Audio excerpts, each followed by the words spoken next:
what they sweets me be say, the 24-hour economy strategy involves 3 shifts of 8 hours each every day. Which means the work, Kwame go do some.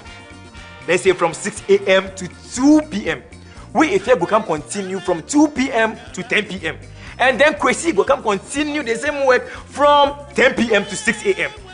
Everybody go chop peche. Hey, wait there, 24-hour economy. Alright, that's it.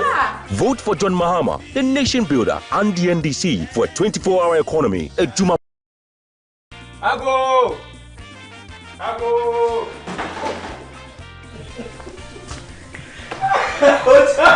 Ojam, come.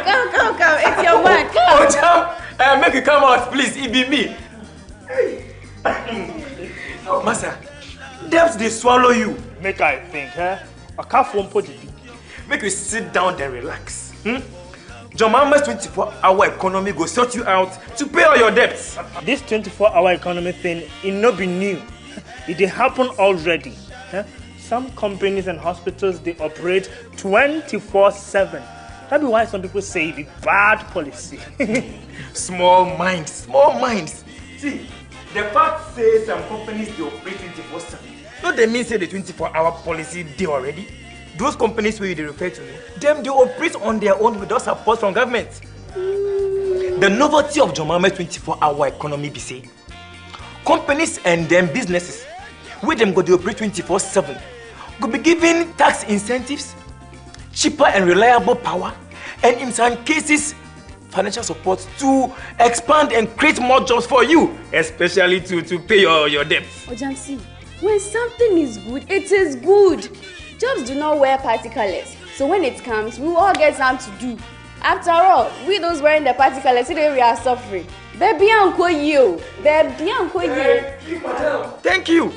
Ojam, what they sweets me be say, the 24-hour economy strategy involves 3 shifts of 8 hours each every day.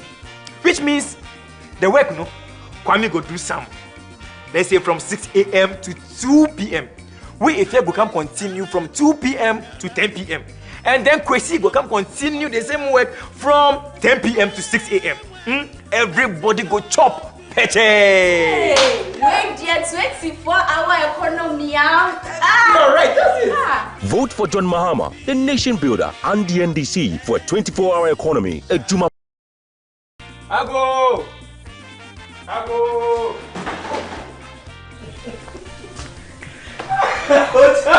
Ojam, come. Make it come out, please. It be me. Master, debts they swallow you. Make I think, I can't phone put it. Make you sit down and relax. John Mahama's 24-hour economy go sort you out to pay all your debts. This 24-hour economy thing, it not be new. It dey happen already. Some companies and hospitals, they operate 24/7. That be why some people say the bad policy. Small minds. See, the fact says some companies they operate 24/7. No, they mean say the 24-hour policy they already. Those companies where they refer to, them they operate on their own without support from government. The novelty of John Mahama's 24-hour economy be say, companies and them businesses, where them go they operate 24/7, go be given tax incentives, cheaper and reliable power, and in some cases, financial support to expand and create more jobs for you, especially to pay your debts. Ojansi, when something is good, it is good. Jobs do not wear party colors, so when it comes, we will all get something to do. After all, we those wearing the party colors, today we are suffering. Baby, Uncle you. Thank you. Ojam, what they sweets me be say, the 24-hour economy strategy involves 3 shifts of 8 hours each every day. Which means the work, Kwame go do some. Let's say from 6 a.m. to 2 p.m.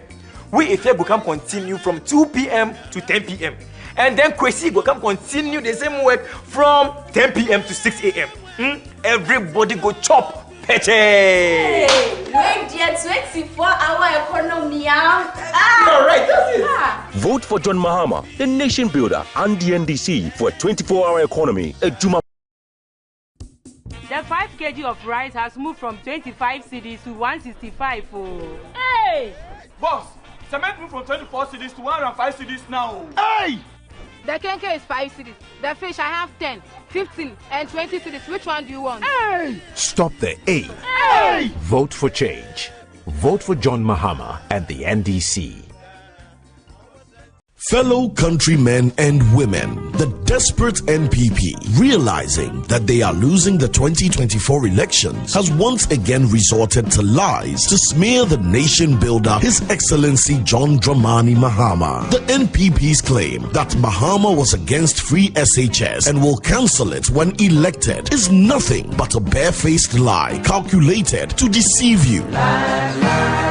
John Mahama started the implementation of the progressively free SHS program in 2015 with day students and had a clear plan to expand the program to cover borders, hence cannot be said to be against free SHS. What he has been against is the poor implementation of the program. Contrary to the lies of the NPP, the next NDC Mahama government will improve the implementation of the free SHS program to make it better. We will do this by scrapping the double track system, provide a dedicated source of funding for the program, include private SHS, improve the feeding of our children, and enhance the quality of learning outcomes. Listen to the truth from the horse's own mouth. Free senior high school education has come to stay. If anybody tells you that I, John Dramani Mahama, son of E.A. Mahama, will abolish free SHS when I come, tell the person he's a bloody liar. What I'm against is the poor implementation of the free SHS, which is creating great inconvenience for the parents, for the students, and for the teachers. And one of the things we'll do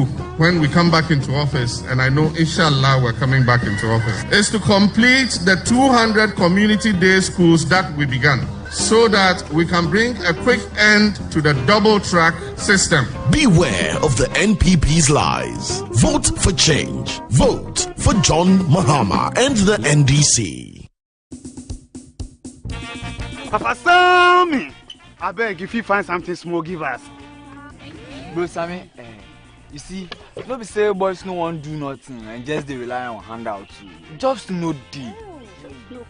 I understand your hassle. Hope they come. John Mahama, they come do the national apprenticeship program where he go sort you guys. Brother Sammy, waiting with that. John Mahama knows say no be everybody way won't work for office. Like me. That one day is true. Under the national apprenticeship program, young men and women where they won't learn craft will be enrolled under the program and attached to a senior craftsman who will train them for free. I beg you, mechanic day inside. Me like this. I don't want to learn mechanical, but the course no. Mechanics day inside. Organizing, dressmaking, fabric making, catering, hairdressing, tiling, painting. What they even sweet about this whole thing, they say, when you plead, the NDC government go make sure say they go give you certificate where you go fit take go look for job anywhere. That's sweet. Oh, that's be one wonderful. Another wonderful thing be say, when you plead, the NDC government go set you up with startup capital and equipment to make sure you can start your own business. Wow! I dey go shopping my town wait 7th December. Vote for change. Vote for John Mahama and the NDC. So House Radio XYZ and Essential Power 97.9. We election powerhouse in here.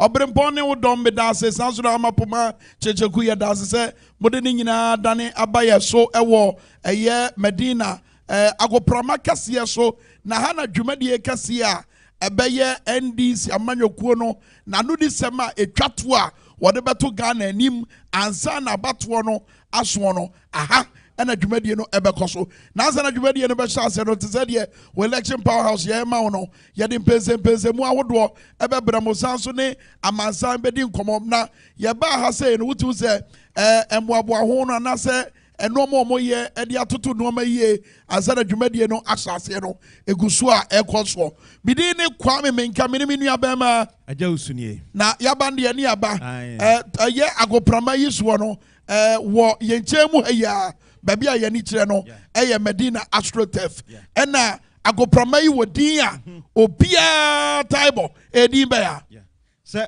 Ahaya Zurak Park. Zurak Park. Yeah. Zurak Park. And this is not the first time NDC ever final rally. That's right. A park or Edijuma also. So so Medina will be all Medina Habia enim the cost of park so ntinenye fe dia grow. And idea back also a dia kotene was sad that you say NPP Amanyo Kwono so within the same enclave a year University of Ghana or more ago pramano swono baby yeah all African games no or more edi obudi agro ni bi no e one almost so edi omo final rally no e be so final rally ya dia edi akotene wabra ye koto aba so bekaya in the year 2016 a year final rally Nanado Danko Akufo-Addo ye no e ho no ogina ye e kan sem pi e hihye ebo pi eti enese amanfo bo mu kompo akomachi ahwe nsem a Nanado Danko Akufo-Addo kan ya e de yi no e de abu na konta e ye final rally ne nsem no e no mugina so e de yesa e be gidi say His Excellency John Dramani Mahama and NDC Amanyo Kono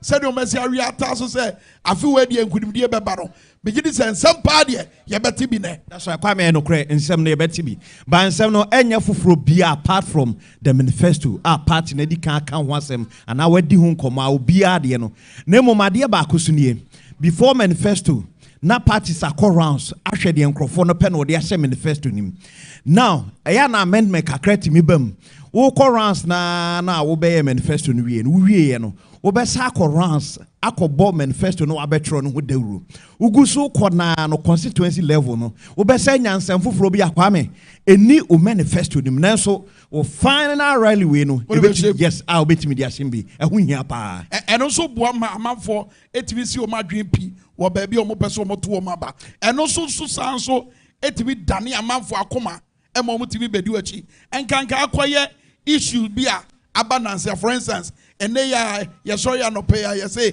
ya too far but how many percent 5% abatu afe ebi amount 40 asem no epusu omo ebi ka say adaban to me no one pa na te say the upper akire ana obibia e wona adwen achi obeso ye etina sabre ya too far eti for instance ya be final rally say Mampayin John Dramani Mahama ebegina simpie so and having full knowledge what oh my Ghana yesika sem baby abedru ya obeti agina simpie so akire ne obeti maye e dia fafa ngo boa eta akokọ kwosoro. Okay ni nyina wo me part of it even apart from that mu nyina so parties ni rounds no obi a campaign obehe no obi akoye propaganda kakra won chen ebi a woni bi kra enye wa minim so hu the former president enra no ka se binum akofa AI e de akoye ne te se ono a de ani kwan so woka waka na hihiem edru sa point we kwame wo the room so betimi a clear sa doubt ni nyina de fro two aha na obema the final assurance party for no I remember kwame ni pa ba mi ensa bi din komo busa se na afi we to abako minim pa so ye ndisi ni de ba me hye da busa ne se ahoboa te se also last time the to abama ndisi no omujai man krofo ewie amunti no this time kra me hu se me koto so this is the time I'll be the so be sure say massa ebre bi atwam bibi asi nemom de asi no ebi nya dey esibiem so that final rally say no and also twen say the better and run here share sameja fidwumadie 360 na obobi ansa ye nua obobi ansa e ka se mo say onu kra de e ka onu ko a ka wosimpie yi so no His Excellency John Dramani Mahama one fa kalipo embe gina stage no so na one fa nkyere na one ondi Ghana fo anim na yenka ka ye ho se ne na kalipo bo etia sabre na no modi ya campaign na fe yemfa ntoto ye premprem tibia ye hwe se de ne bo no esitia sa no ma we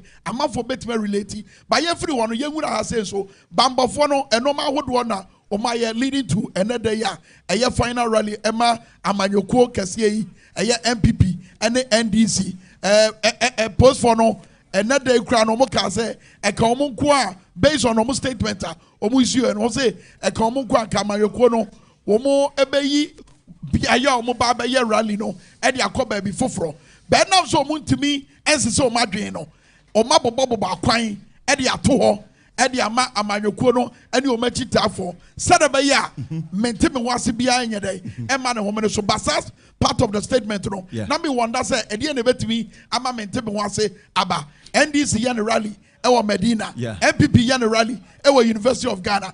Ɛdeɛ na bɛtumi akɔfa mentebe ho ase naba. Na ebom post for no say ɔmabɔbɔ akwan ɛde atoto miami ahodo akwan no way. Kwame menhyɛ da enya the statement a police de buy no menhyɛ da enya ne yem. If we say hwɛ baabi a NDC ɛyɛ ne final rally Zurak Park here.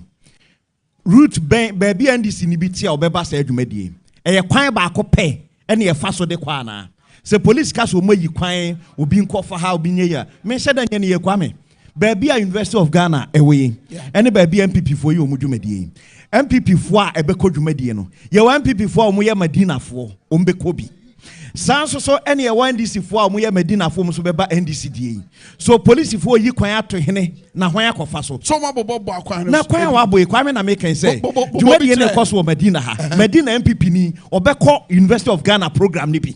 Enti no ono wo yi kwan wo hene de ama no wa bra sa kwan no so na NDC fa so aba. Kwame entiase Ghana yanyini eduru abato ma yese ya dwene no by now yese ya broaden horizon. Sorry to say. Because yentimi ka say unua NDC ni a woni ni tifie mudidi muda sorry e bi kura wo yire no no ma sorry okọ rally ewo Zurak Park ewo Medina also called the University of Ghana na Kwame we entokwa. So question is said e dey na betimi this agree no me who dey aba a post for the trim amo matre say enu nti yabo akwan Kwame kwan no mabọ no emo kwan no mabọ no mahu se obi a yesi obi fire bi a chimote ba onkofa your friends say hacho na onwura mu eno no kwan be wuni ba bi amete obi a oba rally ni bibia okọ NDC ana MPP no Kwame ofi a otim o ba bi anro odai o ba bi obefira kone senke ye na Kwame ye nyina ete Medina ha ye nyina ete ha ena ye nyina ye kọ University of Ghana akoye dia na aka say bia Kwame mu nyina mu fa kwan so ade besi enu nti ebia oyenfa ha na oyenfa ha baba bi efiri ba no enye one destination hwe obi a ote osu anaso obi ote obi ote tema na oba University of Ghana oba program ni bi obi oba Medina kwan across no mefa baabi a mete a me fa eben nya ho na mefa baabi a track fe ko a me kodima be se 3 hours na me nuri me kwa kofa ho so kwan na police forecast mo bo no I don't get it. Sometimes I say police for no mu DPNC don't forget say MPP ni NDC omu ye nuafo MPP ni NDC omu ye namfo NDC ni MPP omu ye awarefo police fo no ma ye ho ntoye ye ma etiefo ni ahwefo emfato ho ahodo se wo hwe campaign akọ so a wo ra bo se NDC fo bo mo nyom na MPP fo akowuram no mu di asa obehwe di abodwa NDC fo abodwa na MPP fo aba obehwe na mrantie bi ene na momo ba bi o ma se MPP atade ewo NDC atade ase we nyina che se look timemfo no wo banyini achen babia oppose for the dream say Kwame political civilization hwe NPP NDC omoye omodwumade kese bia whether manifesto launch national any program of national character bia no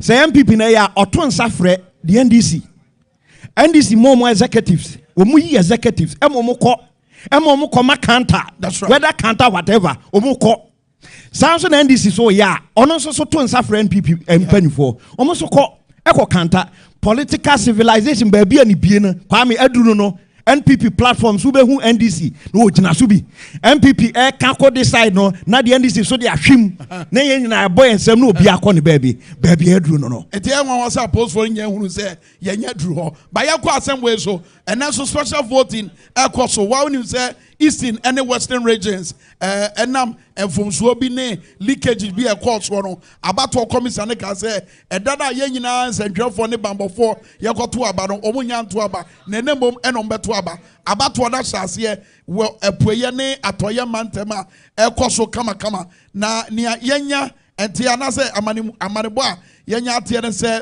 wo emiamia ne bi titiriu ensa wa madu agiri no eye honorable anodompe ene ne dombia ya to aba no ena okotera ho se babia ya to santere no eho mom na wakogina na babia nkofo ejira adaka mu a wo moto aba no ena ogina no de nani ehwe wei ekofa mentem ho ase akasa eba mu anamutie eye Dwabo Ase dwumadie ewo Power FM Obrempon di kabro so e de kire mo me ne amanfo kasaye e ma hunu de e ko sansuna IGP se wutie ye ya e wo so mo asoko a fi se appose for the bambofo na wapa wo mo se o mo ko etifido mantem okechuku tabalion etifido mantem no awapa omo se omo nkɔ hɔ no omo tira brem omo tibiam enye baby omo beda baby omo di omo ti beto aduane omo bedi enye eti apos for them penifo no IGP wona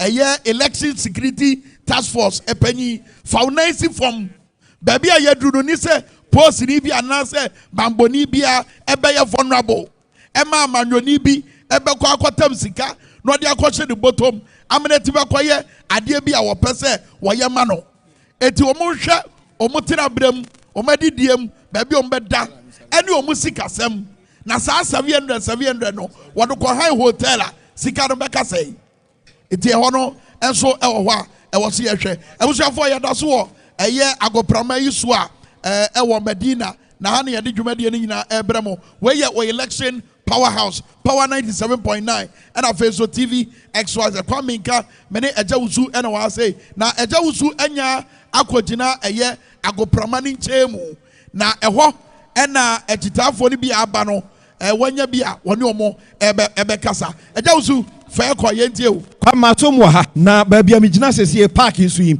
manya omanfo bi ana nipa bi omo nso so aba na wo show ma NDC atade na ehye omo kama John Mahama ya twerɛ ni mu na Kales ne so di ahim kwame saafo yi a manya omo gina me chen sesie den sɛ omo ye MPP for ɛwɔ Ashanti region na omo so atena ase ehun sɛ bempredu asa bere na dane esa odane ho bi nti efre bibi in politics defection omo defected from the MPP eba NDC amanyoku num minimum amamra akoso sesi aka say map enyo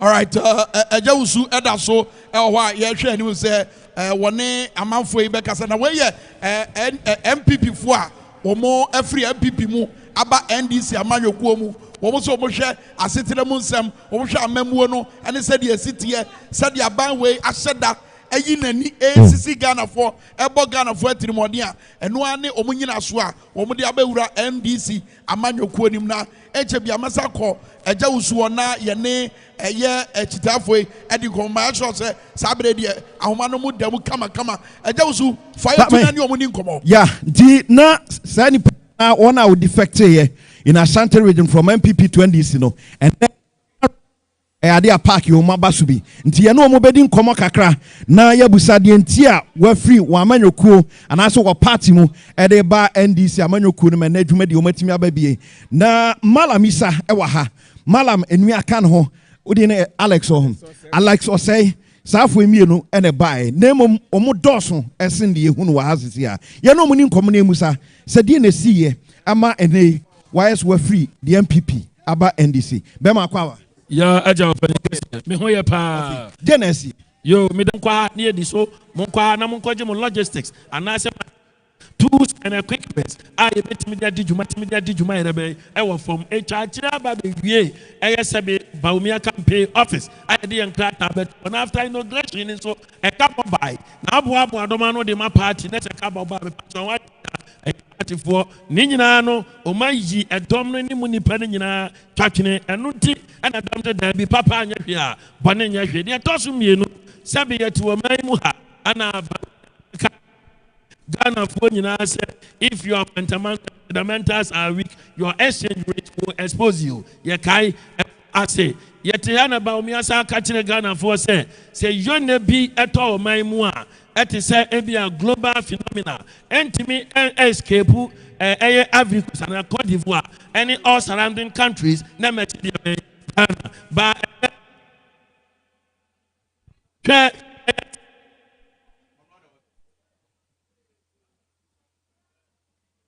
okay. Say ahoma no twetwa si wo yenua eja usu egusu a wone MPP atifo na komaba NDC mo Ghana ha ana be atpensen anase sebe aging tanchia Ghana ha omuta ka COVID Ukraine war enti na masani mana rebe aba na nesa wo check country with the highest GDP Uba say Africa and leading Ghana. Na say some nyina Amamode ba NDC. Okay. Alex, dear now so jina so awode ba. Yo, minia me das. Eko na ka ho ana also na. Me deputy organizer or IGA. Okay. Na me das ne asimbisa wabisa me free Kumasi Bantama constituency and Amedru Hase. Na said ye Nana Adodankwa Akufuado his excellency. One in a bedi Dr. Mahmoud Baumia. Bosha almost share any a drew baby young identifiable group. Omo de efa so omo aye failure ama identifiable group. Enti se sia no yatena se yesua de da bia me ka se adesua nya se wa fa buku hwem na ka borofo akese eduru ba bia no ma bi wo hono ma e wo se wa de waso to fom na wo se ba bia me ko emwa me ba bia me ko ebeboa me ade a His Excellency the Vice President a otu Frank ade ama New Patriotic Party o ka kire Ghana for say aban bia obaba obekwa akobọ busia bia no wabon mibusa wo say oba wa nkobọ busia na His Excellency Dr. Mahmoud Bamiyan sa ka kire say omo de omo nkọ IMF na enkọ IMF china omo be omo koya na omo anko me papa kwasiche Ashanti Regional Communication Director ebetena radio so ka say aban bia abekọ IMF bia no wadwene enya adwuma omo koya na omo anko ebiem His Excellency the former President John Dramani Mahama ekope abusia me yede ye kajetia efre ni Dubai market osa pe abusia se panya Central Market enemi nua wokọ Central Market a workers ni 200 ya chemu 10 na 20 bi ni na mo yese obi fa praya ato ha obi fa konko ato ha se adwuma ni nyina ye jai na na adodan kwa Akufuado ni MPP aban promise Asantema 5 interchanges 5 ba kokura omutimi enyeye enne so amede no ma hye da obekọ na workers ni be 10 bi ejina ho no ma yes is under construction so rapidly which is Alhaji Mahmoud Baumia ka kire say dollar eye for cedi 20 pesos John Mama the dollar no edwane say Usain Bolt oba obeti dollar no de ahyedem edisafo akoma IGP enemi nua akọ IGP na abusa na obeka kire say oni ohun safo bia na ese sa na o mana nyina aka ho bi na mugina so amode defect. Okay, abusia or election powers Power 97.9 and Afeso TV XYZ Radio XYZ 93.1. And just me na say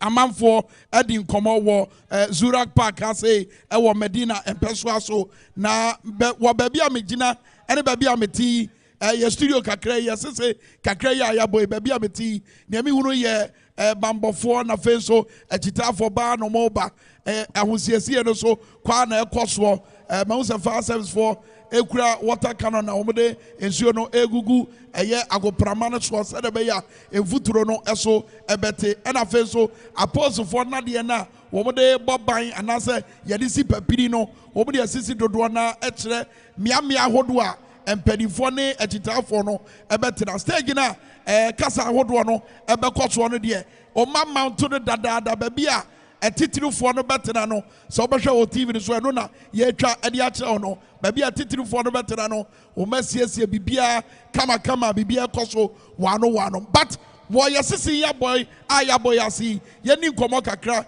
emfa enedai ena fe so adwen wo amanfo tirim wo abra ka na kakra bia ye koto aba na free wa o kire na aka o kire free wa memeda na ba na opanyi oba bebo ankomo yi am ye hunu nia ewo amanfo tirim said the amanfo awiata so wabro mo kwa akoto abaro eye ora divine and chroma aka Pipino Pipino is director of operations Emma Amanyuku Efreno Progressive People's Party Pipino machi akwaba meje so bibi aboko de na mi ado bibi aboko ejebo enya ba no ejabo eja no me de echedodo it's taking forever. It's as if say I don't know check because say na enkrofo ahon keka na yi nyina say emre so na yentumi ento aba ema de epe no ye hope say ke bebe anim ya ba ya de atwentwen so a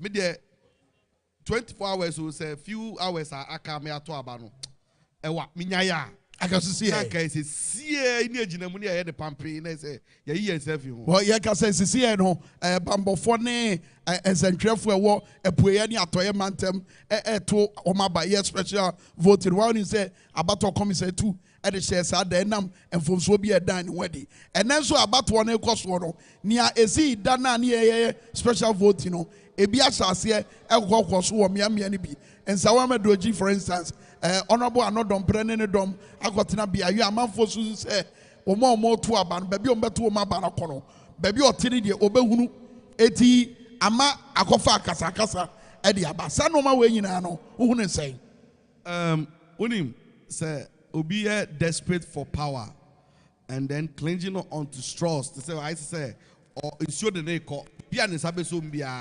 Obekrem and about 2 years Yakumono. Utim for the MPP no I do or die for them to say be Pia maybe I dare any power no just Omujina so pumping so penny na PPP do or die mamo media it is a call to national duty for me like it's an exercise this country from nepotism, cronyism, the thievery, the corruption, the misgovernance and mismanagement of the economy now. And particularly, we have to rescue this country from state capture because just very few individuals and almost every sector of this economy, managing as if say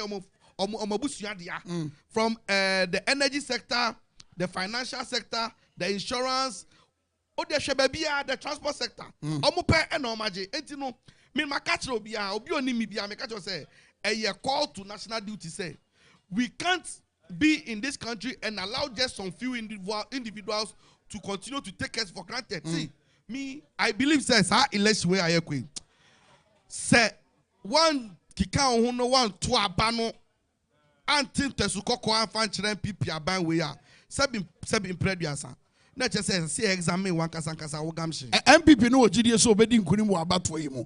At the end of this akukodro ne ahotoso no aba omumusa because we repose ahodo a abeba nan say ya bibi a say John Mahama edi nkunim. At the end of NDs MPP so wunu say ono so de kianeke ono so edi kan wo abato yi mu. Let me be blunt about this and then let me tell you, say, it's not as if say they know say, Oma ye echume bia manabro so a omanida so eche say no hunti na Ghana for beshe so ato aba momo.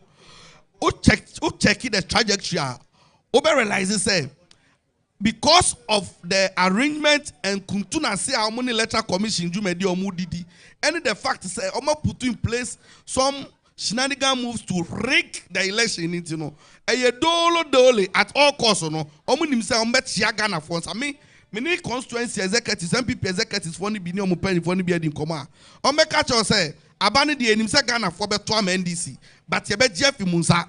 It means that trimu popo ni bi ewo mu trimu omayo omadwin say election ya ye kwe die emfa ho ni Ghana for be ombe decide de akọ omo akasa be take emran de asho mu so make sure say it will not reflect the will of the masses. But I'm telling you on authority say it will never happen say Ghana for be tenase ama ya hwe me I ask myself say if say tia se pa ni ato aba pa now Dr. Mahmoud Bawumia be president. I don't know how I can survive in this country. And Ganesh should also not forget, say, to Obama Dr. Mahmoud Bawumia. Napone Baba and advice, so they shouldn't forget. Imagine having Matthew Opoku Prempe Napo as your vice president. Why would that be better? Will it sit well with you? I didn't think that. No. Look at somebody on the kind of disrespect that Ghana for simple answers. I saw the Ghana for a demanding from his stewardship. No amount. And you can see say the way organizing the thoughts, and the thought process. So sometimes you might so be no. His the way he speaks incoherent. He's not straightforward, and he doesn't look organized. He looks like perambulated. See, and ya no kwa, and near my Ghana for Jina so the Tuaba. So Nimia, oh, me 3 way. Obio Nimi Bian, me 3 and Fundu say. But I did with me be 2016 against John Dramani Mahama. me say me yi me 3 win baby bia win wa me body bia me fa yi wan ka ko pem time e be tu aban na fi so 2016 ye afi we me ti ha me ba bia afu me ba bia afu adentira me say a ritual me yi me ba bia ko pem Sunday me hu say empire to abade yi dondram Dr. Mahmoud Bawumia efi ho ene Nana do aban am ya kick him out asana be say masaso aba me dadem eti wo gidie mu no ritual we we year 2016 no eno na ma Ghana for eyi John Mahama free ho ena wo gidi say sa ritual kro ye a wo ye ebe ma Ghana for eyi na ye Bawumia ne MP before na free ho. I am a personal conviction. See, Abato, we have told you say it's a call to national duty. Everybody has a responsibility to ensure say kakra obeye in your small way no say who umpire abo who obosun so abekwa be rescue Ghana aboye bibi bia wo asori kremoni wo de obekwa asori akobon umpire aboye me gidie de ekire me ne say me nya saade way to rescue on my way from the few individual greedy people omugina so omo say on my way. Okay, beyond the sentiments no yankasa for post awodo a about and whether say ebenya nsusuanso e wa abato no so post ni nyina e de nani a kire say straightforward win His Excellency John Dramani Mahama na say yanso daily dispatch so de ne de ebetu dwa eye benefsin a ono so e kire say Dr. Alhaji Mamadou Bawumia ene bedi nkonim post no ebetime nya nsusuanso post ni de clearly no this I sabi o when in na form. So we need that form pa we say clearly no John Dramani Mahama is the next president of this country. Oh, share me baby ana me fi. Ayedin so obe hu obi mpo say or brandish and answer oh show say or NDC ni. To the extent so obe share NDC atare e no kra ayedin. Banda me no ka say baby bia obe ko bia obia e ba bonten. And onum say say civil society organizations pastors, any Jumaku among for civil society organizers, many people are coming out in their numbers because what is happening in this country, no, I quite to say, what the barber shop near UT. So one kasa utriwa, and I see a chanamne suwan kasawa, Ubari don't pay. So everybody is coming out. See, it's not about say post and I say it's because say the truth is that in the past, what we voted against, what we thought was so incompetent, what we thought it was so bad, I know John Dramani out. No, these people have done more than 10 times what we accuse John Dramani Mahama of. See, I'm telling you, sir, everything they have done in this government has whitewashed the sins of Mahama, because meaning every aspect what they compare Paris Pasu NDC MPP say NDC every sector see, let me tell you something. I was home yesterday, no be by an meeting come catch me say ono de about to no crowd to no omunyina they are all the same it's about to no crowd to me catch Ghana for which will be no catch us say all the parties are the same and you about to no to me encouraging discouraging from going because we know the way they will go to. If you are well-meaning Ghanaian, na sabi yo what drink na wa. And this how to me catch me say MPP ni NDC the same. Yeah to abano 2016 dollar L4 CD. You see nipa ni incompetent. Yeah. Now the other code 17 CD no. O see a man ya applauding no for what? Eti ya this year no the crack. Ne crack na me di jaw no say me for the first time in my history. Me to about my MPP and NDC that because of my political leaning and inclination. But today I am telling you on record, say me kwa koto abano me ni mebusuafo no bia me ni and I'm encouraging every listen to the word I'm saying. What meaning Ghanaian? What wajimu da ho bia no. We must make this statement and vote for John Dramani Mahama. See, it's not a second round matter. Well. It's not to say a pushako baby. We must vote decisively so that any electoral manipulation be at the best switch. May I say divine. Our Progressive People's Party. So people before crowd, Kasa say Adawa, Wutifie. Abusia, I power 97.9. And I face so TV XYZ. Mahu Anthony Nukbenu Sansuna, Echebiano Yehu, George Opariado, National Youth Organizer, Edema, NDC Amayo Kono, Obejira and the boys na Obosha said ye, I will see any Oboano, ACTA, Yadaso Ewo, Zara Park, Ewa Medina, na Mamen Sanko, Ejawusu in Chai, na Ejawusu Mause, Oba Febi, Ete one Chai, any in Kobayetio.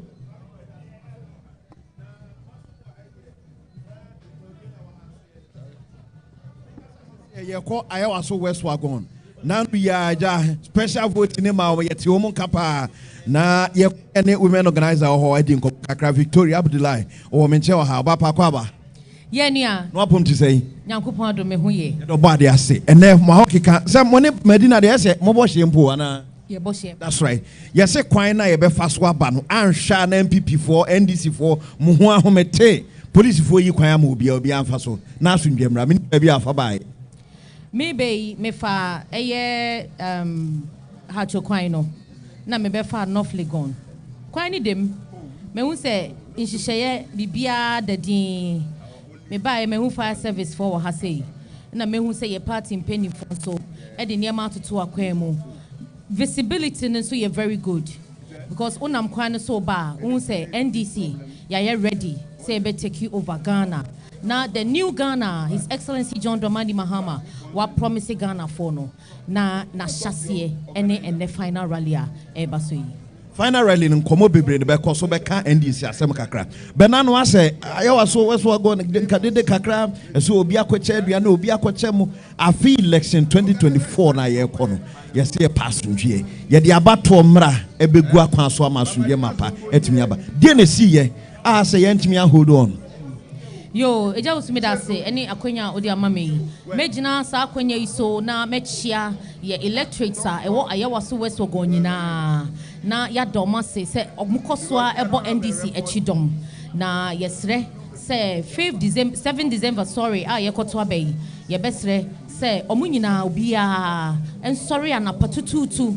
Si ofie ye ne obeyi bia na call police station ho na koto aba eja wo so sene udi kan ye no na no ene to special voting say ye video excerpts be on TikTok online X any all other social media platforms ye hu niam e course so e wo ho na no kra wo mu nyina ne say say na enka me expect say as a security agency abato ayeto no na niema ni bi wo hono manka security for no ena nke be yi MP no ana say ye ma me leader Hasana onyankopon ya adoma Saturday ode na dwumadie ebebe wieye yi na nke wo se nko mu yi na sotire se maame yenya ne saa aduane de se bi obi wo ha ofiri tenten ena obaaye na se obema aduane a enye se ebi omudi line mu a cameras ne ade wo ho no ena wo bekọ no akọkire wo krache powers Mami Lydia yenim se sika de ewo bi pa utu sika edi gu ayawa so sika utu gu ayawa so no ye nyina yenim se dwumadi wo se wudi ma ye no undi ye ayaresa eba ayaresa mu unye wadwuma se fata ayawa so enkofo bebre ekasa elite constituency elite constituency because of the geographical settings na moye de mu hu no adan ahodo a yesisi e wo ho eni nipadom a abodompen eti ho enti ne ye friend say elite constituency but ye won kofo wo Aigbe town ye won kofo wo red light ye won kofo wo Abelempe ye won kofo wo Baba Yara ye won kofo wo 138 a omu nyina obia ebo ne homodin kakra omu nya adefo nanso eye ti say ye ka elite anase ye ka sikafo a ye ntimi enkan omu enka ho hospital say why ye waso nyina no ansa na obekọ hospital no e wo se nka yetimi nya NHIS card access a ebetimi ama Baba Yara for 138 for a omu nyina etie misamre omu nyina betimi access hospital na ukọ apro na ubisa omu a pempi no omka che se mama obi e no omkọ hospital mama obi eye baabi a ni pegu ho no mabodompe mo doso ye pa enti aye waso fo so ye kase ye de so ye de ayare se koka ho a da benda na bedru so Oko Legon Hospital, we need 1,000 Ghana cedis, 5,000 Ghana cedis. Yen je want to ho, ye refer on ye dwako Rich Hospital. Rich Hospitals, who bedru hono, na minu anime wa babulushi, minu anime wa kaneshi, minu anime wa osu, minu anime wa teshi, omunyina hono biaye day, ebe bodompe, ebe sra yaresa.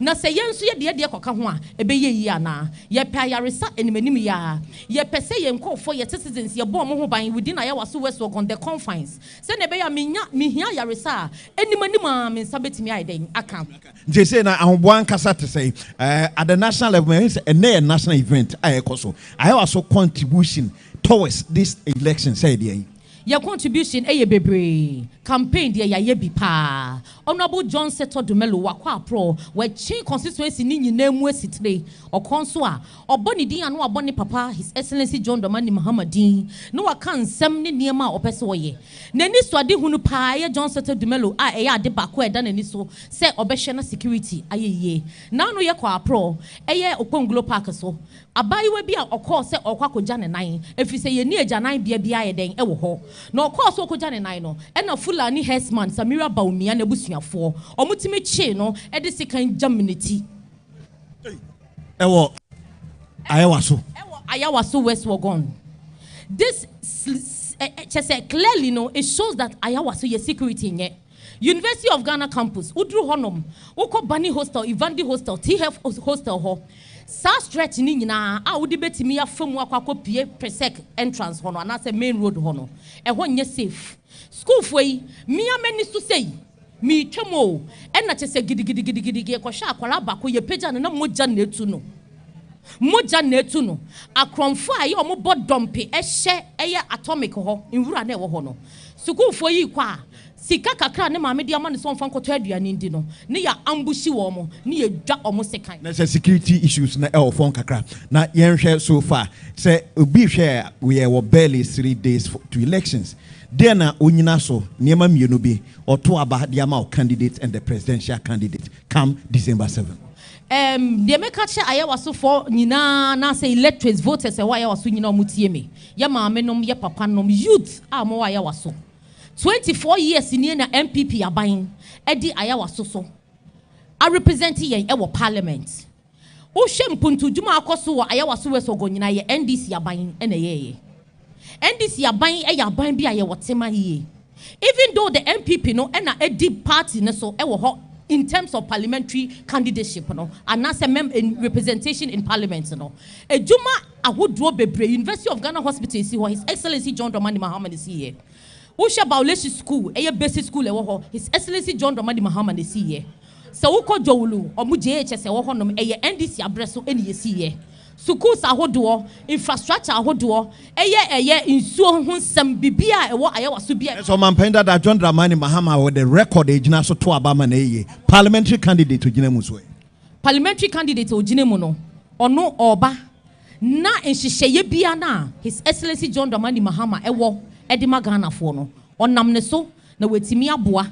Na Women's Bank yetimi asibi ewa Ayawaso West Wagon. Okay, nti Ayawaso West Wagon NDC amanyoko no women's organizer Divine women organizer a ho no na ye na twetwe nkomo kakra anopai ewa edwumadi so nti kwame obesomo ho na afi yasaba masoma jawusu ebusua wo election powerhouse ni power 97.9 and afeso TV XYZ radio XYZ 93.1 yedamfu a yadamu so ewa abefo tenta video so Facebook so power 979 YouTube XYZ broadcasting na sabre die mame ne director of protocol eni nkomo ho emfa sade ahoboa no esitie ye ba ha ewutim se adwuma ekoso papa social TV ne so a fire service for na de esuo egugu agoprama ne so bambo for no so asisi papini atoto afasuo ahodo akyerɛkyerɛ miamia ahodo a obia betena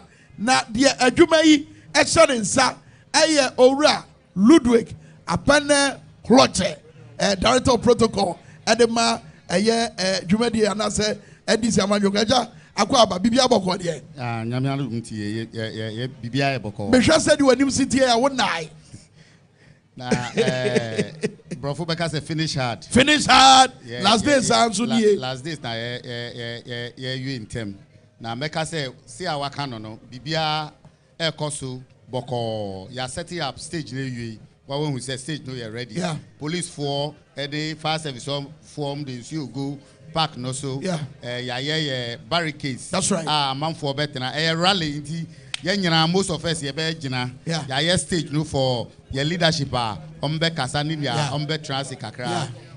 You need police for how to come in and how to go out. For the past 3 days, you need police, IGP, Nini, regional commander, ya meeting Bibria, ya arrangement, say but Tubo, ebra na ne oppose from penny for no, Edim common in no, na sabre no MPP, be a yo muso mokoya rally no, na omaba bontia betre. Well, yeah, throw letter ma Ghana Police Service last Friday, 29th, and I throw letter ma Ghana Police Service. Yeah, my copy regional commander, head office, and district commander. And I issue statement, any flyers that Friday. Sunday, Iyana MPP issue almost statement. Yes, select her. Let me put on record. Say before you be bahano, you go beside say Omuma Independence Square. Omuma wow. Omuma It once young girl Independence Square, no you say stadium so yenya because of the problems around the stadium. Okay. It is straight.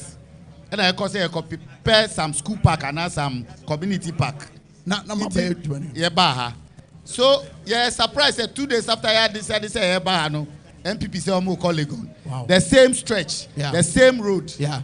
It for me, this is the test case. Ghana Police Service said the peace park I signed, you know, whether it will work or not. It starts from this today. So because Mahu say Omo movement plan B. Yes. Baby I'll be funny, baby I'll be in fa. I don't know how that is possible. Seriously, I don't know. Wow. But almost the helicopter, motor riders, make sure say there is peace and order. The engineer can say, yeah, rally na babe, kwa na babe teha, yempe basa bia, crop from beba in peace, and they will go in peace. You need soldiers, you need police, you need macho men. The one ye party t-shirts, inti, share. Now you crop from ba no mun call asunjuem. Okay. As for the preparation for a rally, no, this election is a foregone conclusion. It's a foregone conclusion. The people of Ghana have decided who is their next president. John Dramani Mahama. Okay. The people of Ghana have decided, and Omar decided those who will be their MPs. The Ayababe Wahano is to advise and send a final message. My and Crawford only say. This year, no rally be a community engagement, house to house, church to church, community engagement. And then I first rally in about 4 or 5 years. But you know why I'm asking this? Because Sadia now friend of community engagement, you know, you show attendance now, a bra draining tiaso, and no more baba rally. And people say I go pramai a sha Monkwa. Medina phone kwa bet me aji habo so na make sure said the community engagement and it na Independence Square na yan crop for musro omnim say find Independence Square stadium nyina be ma Independence Square be ma Christian Borg Castle all the way to court nyina be ma into omo amaye into ya compare community park into na e ba ha into yanim say aha cry and no from the AstroTurf through to this now, wow. At least more than 10, 15 to 20,000 people be behind. Wow. But and now make us say we first rally throughout this campaign. Now Yama final thank you Ubia Wabwa because campaign way Nkora Penny students, youth, women, Ubia Boni Umbai, Ubia Boye. And community engagement, house to house, door to door, lorry station by lorry station, street evangelization. Ninyana ekoye jo. It's a net there yasida. Any final direction. See I be call in our numbers. I got to a bar and make sure say the final nail no ya born with the hammer down into the coffin of the elephant. Very well. Inti unia bibia ye pepepe. Nyamebua by 12 na ejumedie no music de bibia ashase boy who say by 5 o'clock they are free high body until latest by 5 o'clock na ya free ha na ewie bibia enti obi a oba ha whether they provoke you on the road bibia ombeye to provoke you ignore them because omu per diversional tactics to cast normal can say oh NDC for last minute omo yewe na etuo ni nyama we don't have arms, we don't have soldiers, we don't have policemen. All we have is our tank and our t-shirts. It's a pie and crop for no cho. Drive from your constituency straight to the park. Park your car at the designated area. Yama muse mumpake muka. Yes. Now obiamba park no, and then ampaya ebejwa. But I say Ludwig, Ludwig Kloje, director of protocol edema and this Amadio Kabusia. Uguswa Oshe TVXYZ and Afeso Utie our power 97.9 Radio XYZ 93.1. Now Mame kwa Jawuzo quickly now so for to say waba also about in peace election 2024 no esa abato no bambo bibia koso na asundwe mapa ehwe ne esa betimi aka na wohwa omadi kan the publication ni ade abeba mountain so a ebia koso Apostle Dr. Walter Sakwa Amante eka me ho awie anasa no pa wie wa ha yebedi nkomo kakra Apostle Akwaba na no apom to say me ebement yeja right so mahusa nyahwe me de beche why na enadwumadi ekoso mu wa ha bi apart from paibo Ghana asundwe mapa ene ehia abato ayekwe asundwe no maka bi mo ne nkrofo adi nkita ho mu gina asori dem mo so ebo eye asundwe hu daru sesi aye kasei the electoral commission ena adwuma na sini na so die nkita udie na mo ne nya na mo hwe ne conduct nkomo a mo ne adi no ewie peye. First of all, say na can your friend me Apostle Dr. Walter Sakwa Amante na your group your friend Ghana Patriotic Pastors and Professional Voice a press release electoral commission senior ni poster ye senior bear ni poster na nge ya enko ya unhwe ya na akoye confusion because most of the time say one sided okay say na NDC for can said we should have some data statistics until we did a press release at the Ghana Press and Hub, and then by the grace of God, I'm going to say assistance side, you know. But Osha is a poster now. EC has a poster here of person or the BBRC, for example, about out can say the media should be restricted. Access should be given restricted access. Almost so much as our man can't but it doesn't give the balance what I say, and you don't want to create a certain impression. You don't have to do something about now on my back, no more basis, and it's not very good. What I say. But you know, we are simple here. More bomb pie tie about one year to next.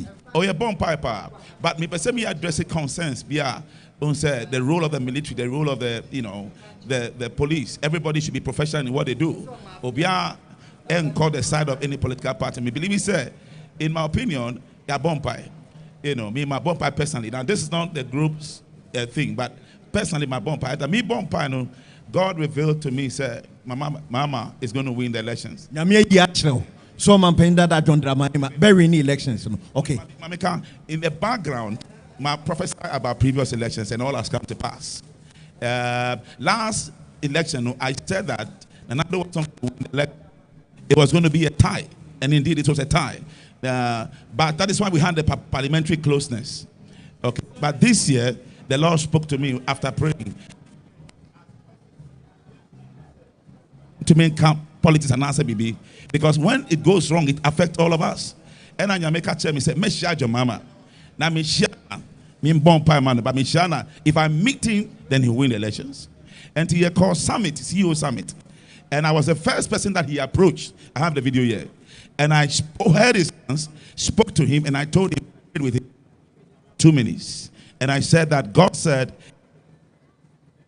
very convinced, said your mama is going to win. God wants him to be on the seat. That's it. Okay, that's it. Tintino, where Apostle Dr. Walter, na the omo can say omo passenger ma power about to ebe koso emu. Eno achi no no akasa personally. Nyame yi atren so mampenda da John Dramani Mahama and a very elections. Na mpa when you na bompaya guso na say nyame adma this coming Saturday elections no ora John Dramani Mahama bury any elections no asundwe finally obi a wotie asoriba ana wonya asoriba we Ghana ni nyeso ye NDC ni ana MPP ni dia asundwe nsem na mode techi the people say because Ghana is for all of us. Now I want to address something about it Mensa I know you're Christian you so mammo just former baby sa let me say this so moja former he's gone through murder, and anybody who takes the sword will die by the sword. They say very careful. So I'm sounding. The men can several times say, elections are won at the polling station. You win elections at the polling station. She must be focused. She must make sure that she's not influenced by any influence from any other political party or government or anywhere. She must make sure that no blood falls. I'm speaking as a man of God. What can I say? No blood must fall on the ground. And that's what I want to advise Jane Mensah about. And that's fine. If she does parent and neutral and does it professionally, we are going to have a very free and fair elections. Come a few days from now, I believe that God will help us. What did he say? Why a friend Apostle Dr. Walter Saka Mante or no any didn't come Kwame Obesomo Honafi Yakwaba. Masoma Jausu, we election powerhouse in the power 97.9. And I face TV XYZ, Radio XYZ. Yeguswa, Ewo Medina Zongo Park. Medina Zongo Park. Right behind the AstroTurf no. Ahaya ni ewa. Yede and Komachuche no. And I face Media no. Ebro Life. NDC. Final rally no. Ahaya no mobile no. Now, Mamimra Greater Accra Regional year organizer. Anthony Nukbenuo. Na menini ni nkomona. Answer na obeba no. Ni edi nkomo de fa. Special voting no me sure say the course we pray ne atoye mantem no also we need the so far there na atete yo Kwame medals na midin chiama ahwefo na etiefo nyina e dey asida ma otwede ampon pempenso odi abedu for the past 4 months ye declare campaign launched ye to anamono bebi odi abedu ye ni so yes special voting about so on Monday, but at Eastern and Western. Yeah. Omu register no, omu ballot no, to Chimaka cry. That's right. Yeah, she said. You see the friend leakage. Yeah. Son of friend. Incompetence leaked. When you are incompetent in your administration, people will leak it out to tell you that you are not effective. And then omomoto abano and so far no bibia ekoso in a very serene manner from some biamba and ye hwe nim se ba kodu 5 o'clock no obi biara owo nidi won special voters list nyame friend here bia yare bia born ko to hospital and I say we nya emergency akwentu bia de obetimi akoto na aba wasudwe afeyamra dwumadie na bekoso ne no ede ne yenhwe animu se mo begina simpie so a mo beka ne na yenti bi da obi ene na adwen aye ne ntanta wo ba bia onto na aba kro no obenya adwen sakra mini amada say eba rally of this nature is more of thanking the people and encouraging them for the D-Day. And your policy statement and your message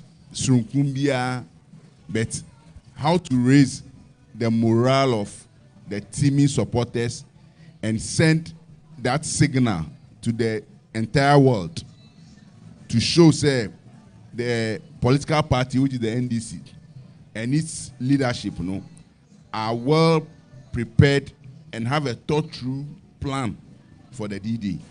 That is exactly what is going to happen here.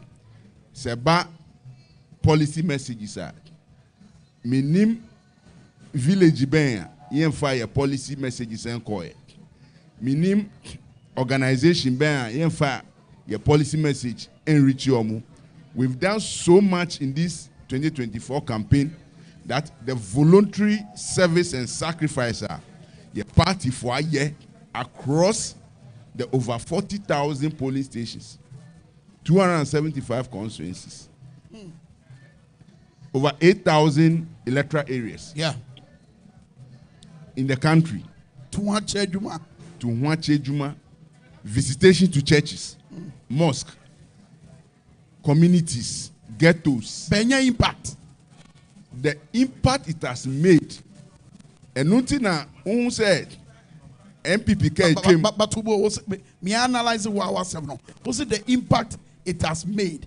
Edi na wujina so dia kasa because also nya adansidie bi and adansidie a ebe mo bi anya no ho ntiase e ya bato no. Anya dom e be di wachi. And real last minute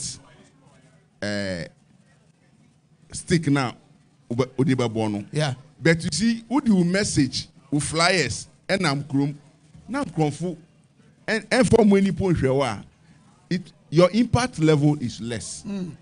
You see, we have gone to several areas. You see an MPP car ahead. Obia, but the moment they see an NDC car, people will cross it, and until you give them T-shirts, they are not ready to allow you to go. But the same thing is being done by an MPP car. Omu T-shirt Obian Ponji. Oh, sir. Of course. Just yesterday at Madina School, Adenta School Junction. Right. MPP for Ekita flag. And you saw Mudos. Then myself and my driver, you can't come brandy you. But you do hono, me whom boys be more mujina. They were not like omujina ho ebon komo. Then he pricked me that give them T-shirt. Me T-shirt momo and can me nyanya something. MPP for them. They be these are not omujina chain. Krofu hu se me man krofu T-shirt no. No to be good so. Me see the also that area hon nkrofu to made say yan escaping them got T-shirt na work and na luten mpo. Let me see oh. Nkrofu na gu am T-shirt you. But nobody is minding them. Omu T-shirt kit omu bebre obi an fi omu. But ye de kitu a ye pie ye no anka yenya challenge. So what is creating that hunger and the eagerness to the anger associate is that with the NDC? Nipa boni hu modern to Abama Akufo-Addo. For 8 years.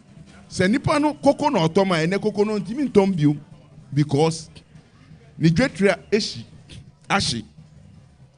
Na odi koko si kwan ho a omo ko djuma mo ko bank messengers ene omo nyina mo wo fie. Yeah.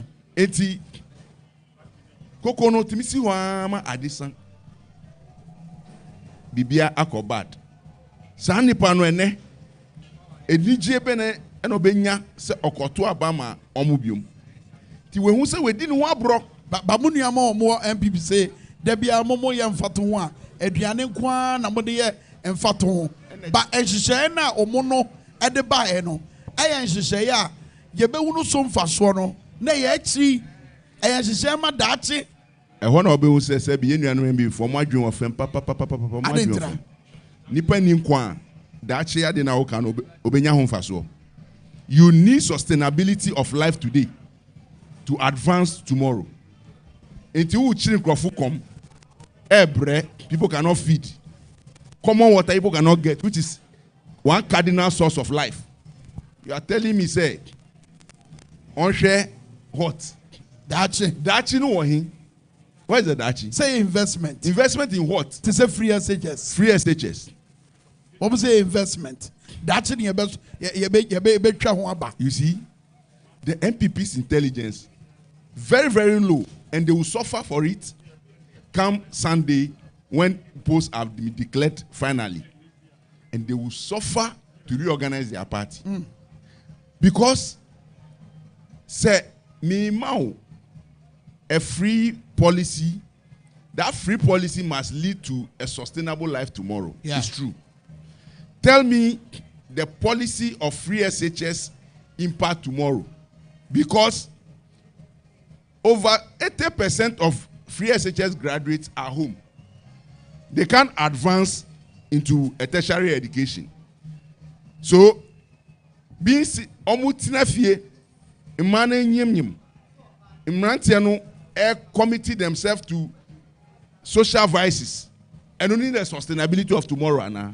This is where the lack of intelligence in the whole MPP setup is. But Mama Sam Famra say MPP Amanyokua te say the okano wo ba be din twa wa bato yi mu a eye dan na bibia mo NDC mo be no eno abi no mo ye for instance Mama Mfato ho awodo mo kwa adum che ho wo mo so ko hobi sabre mo ba ba mo final rally e wo Empotem ha no hwe so mo so mo che mo ha ya wo University of Ghana wo mo ba ba ye bi when just say omo esi nkete enu masi akan no sadaba ya by the end of the day no bia ebe na ho den. Not precisely so. It tells you say coming back to my first point say that they have no intelligence and like they don't know what to do. So they look at an opponent and mimic the opponent.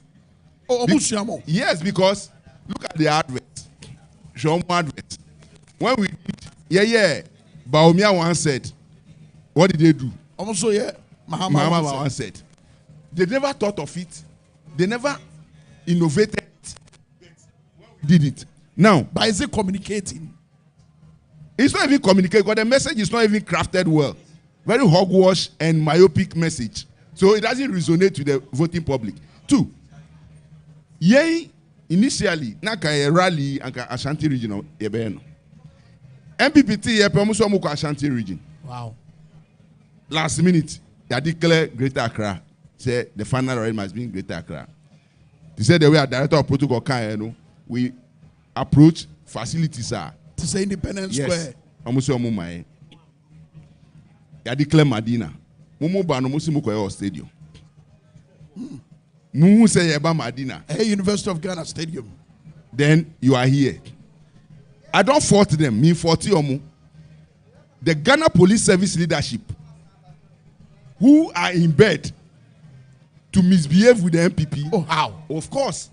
Ghana the Police NDC say about what way no a zero tolerance for violence. No. Forget that cosmic IGP. Me say, leave that cosmic IGP to be talking English. He doesn't have any intelligence and forward looking. And I'm telling him this morning.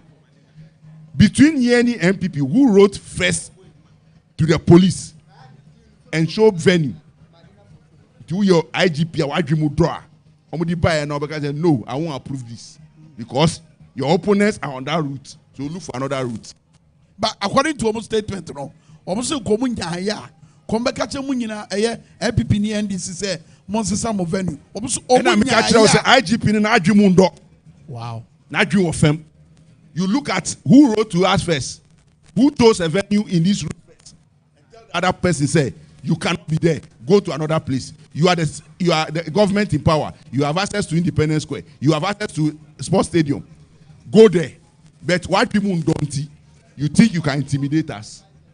So he should stop speaking the English and use intelligence to work. Okay. He should not commit himself because by Monday he will be living alone. I'm telling you. Oh, forget it. We are ready to. We are ready ourselves to make sure there is peace in this election. We are not depending on the Ghana Police Service. They have their job to do as election security task force national. But me see, the NDC itself is ready to maintain peace and order and make sure every voting environment is serene for the people of Ghana to vote. Okay. We are not depending on them. Okay, Sabra Kadna Kakrebia Yakotuaba, and the Ghana Fonkasa. At the end, the infant 2 year trim, Wabra Yakotuaba. Nia Ghana Fonina Fantu on my dream says Saturday, Yamia Wadumna o Soria, Ubetuaba, Papa, I didn't faso, Ebe Bawa Braboni, Udachi, ma Brabomun. Ahufama ye flag bearer wo nimdie ni timo wo magana hweso na hwe nia wayeda na namontu o campaign we mu nia waka boshe a wahye enidaso a wa magana no hweso wati bibiri member parliamentary candidate aba wenim aba ofie nia waka no nya gidie wo unyame a osumu ne hu se or the ahufama ne tema and a new kasae. Men dream say, oh, ya tiabre, oh, we are tiabre, nya kano, and yes, ya tiabre.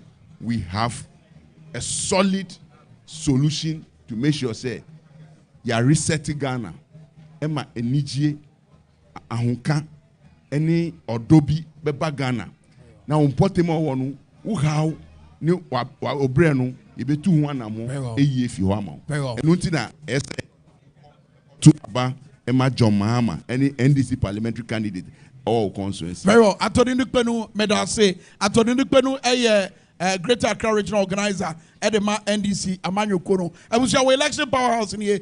Power 97.9 Medina Zongo Park. Eddie on Nasabre dia. Yabedu Medina na ye unu efiewura dia. Make efiewura bakono. Efiewura bakona na ohono. Azan efiewura ankasa ebano. Aha ye huna na ye hunu hwe. Eja usume ba usu dia. Medina for Sorogo for chain. Aye, nti say waba oso adaso ye fiewura na oso adaso ye fiewura masa dynamics bi any baby a ono ha neto hono fiewura nkyere se woni nkwada se wuntimi mfa wabusua panyin ne nkoma akwada but ubayiri akwada na bad wa kyere ne kwanya a oso ofa so efiewura ne de anu gina wa baye panyini and woman advice utufo wa kyere kwampa oso omufa nye fiewura bonifo no a womu kwatenasia womu mfa Ghana for no na mira ni so na se hwa hwe na anya yi a na yatam ayidi abama so so ka kasa na nya edupia we ye fiewura a wuti ho ne wasua ne ewunim age no enkwada ne nya ni omunyina nedim to se wo ma wakwampa nti fiewura yes but apart from fiewura no me wo nkwada bibre a ma training wo mo a wo mo kra no ebi nim dia kura ya si fiewura so anti fiewura so training and kwada ne bebre pa former member of parliament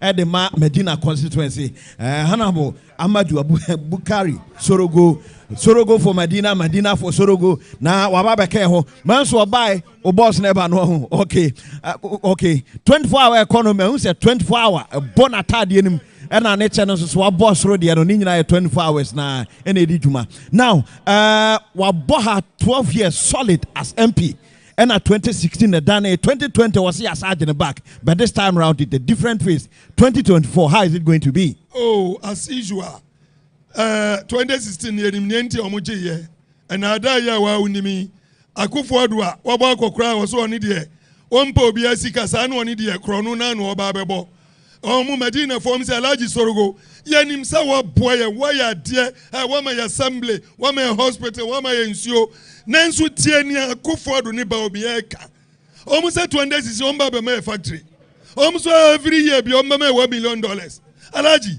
ye do but wo de ma yen test wo mo famra na wo mo de ba wi an ye hu sana wa unim krokro de jom monkey da bro o makwa wonya wa kwa wie no be wie yanyina nim enti anya me won say 2020 wo mo test 4 years wo am ye Sorogo kai eni yensa ntutu mirika ena am so okay eni me baba ko a ma training no no nso anim adwuma no ona odi mo achi ni sosu lawyer sosu enti yanyina mfa ntuma mom ana ye anachuo na pain ye do am kokogu ye difference kakraka satan mumpo na ye just 4 years old na kronu no enru baby adru yo na wudi sem no nuru baby adru yo na ye nshutu amanfo broad daylight o na ye nsei ye nsuo ama nkrofo to say wuntu menom akọ say nsuo pe gold ni eduru wo anu mpo no yetu wo mo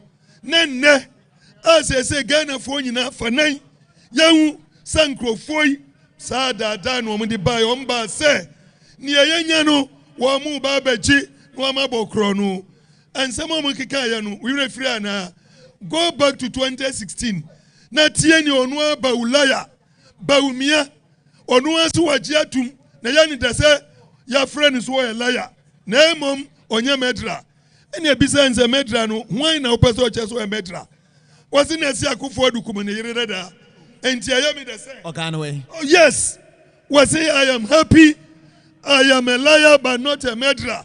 I've not been accused of killing my wife. Go, you can play it. Mom, you can't play now. Me too, mira. My baby, I see anyone. Me can't send by heart. Was say I anything. Say at least I know a liar. And I could for to say so I'm penny my liar. Liar no wadi waje hutate no do so I'm penny.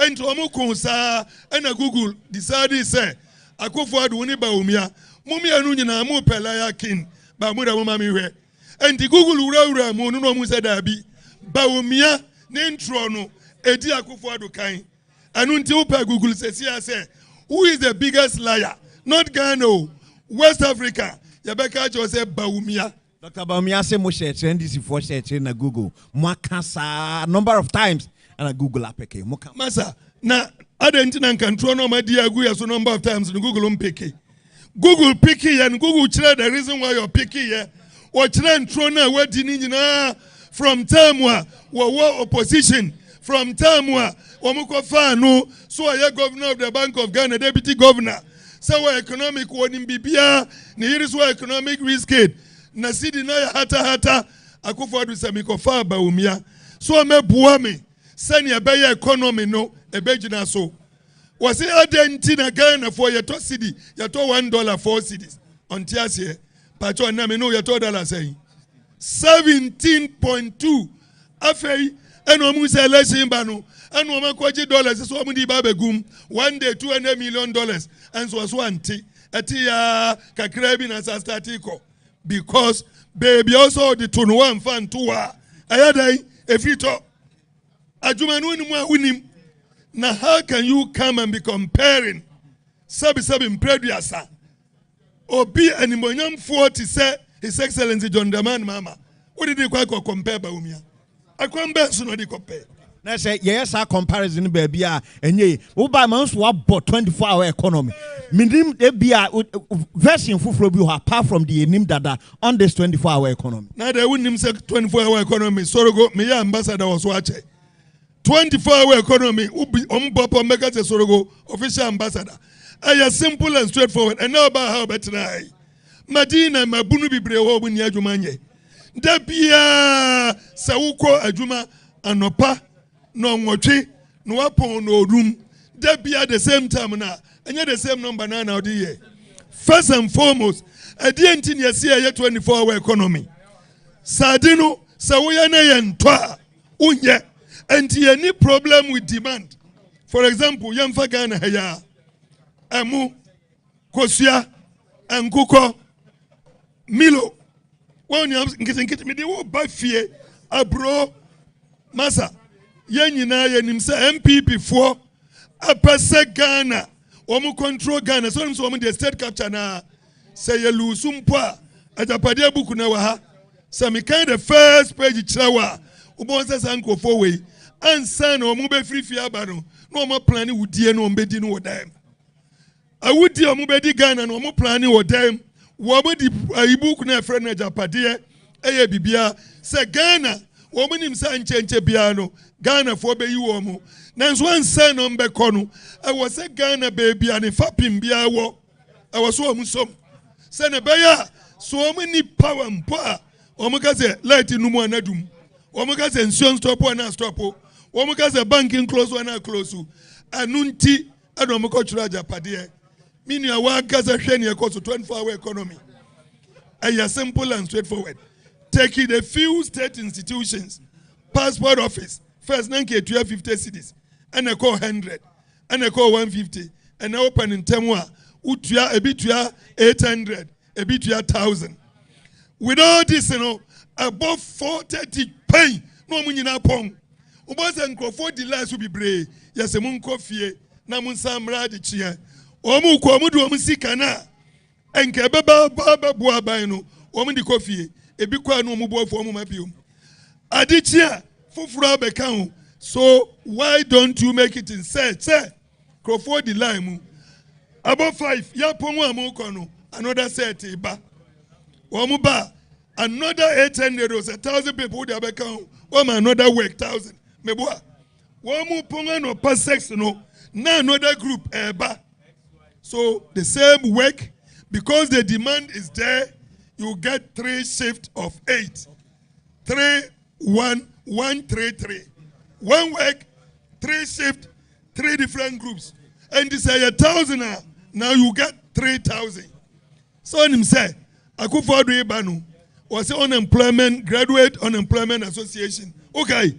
And that association Ewohi Oba na unemployment aya 8.4 wahamu chichemu mochi achiripo enai ene unemployment akodru wahamu chichemu edunum. It is only MPP and wamu kreti adwuma and so unemployment ekosro me hu bi da almost one kreti adwuma 2.6 million unemployment akosro and adwuma no mpacho and so mu no me de ko ya na amnam ana awiem ana omu di free Burkina ana omu di ko Togo Ghana here ye kreti adwuma na nso unemployment ekosro baby o makodru no omu ya bibia anya yie enso omu yi omu nim say kronu fita eno omu ba bebo Ghana for some yes and chief of defense staff for Mayor Tiasia say soja ni bia ni obeko polling station and me bo mu koko soja ni ko polling station a one kasa na open e beto no one go here because you have no business doing there. Number 2, plans on my ballot papers on my staff for obukukuru kwa helicopter di sikanam and route here Georgia Pram Empino. You say Sam George, which year in Ra? We are in a press conference. No, Quaco here near more here. Plane, helicopter, didn't near Manam, a 2 and a quasia, Nina Nim. Plane some yeah, so many ballot papers, call, woman, the justice be fear, plane you bet to as for Kausa Zuka, Aquana was share, was here we are, and don't remember no share here.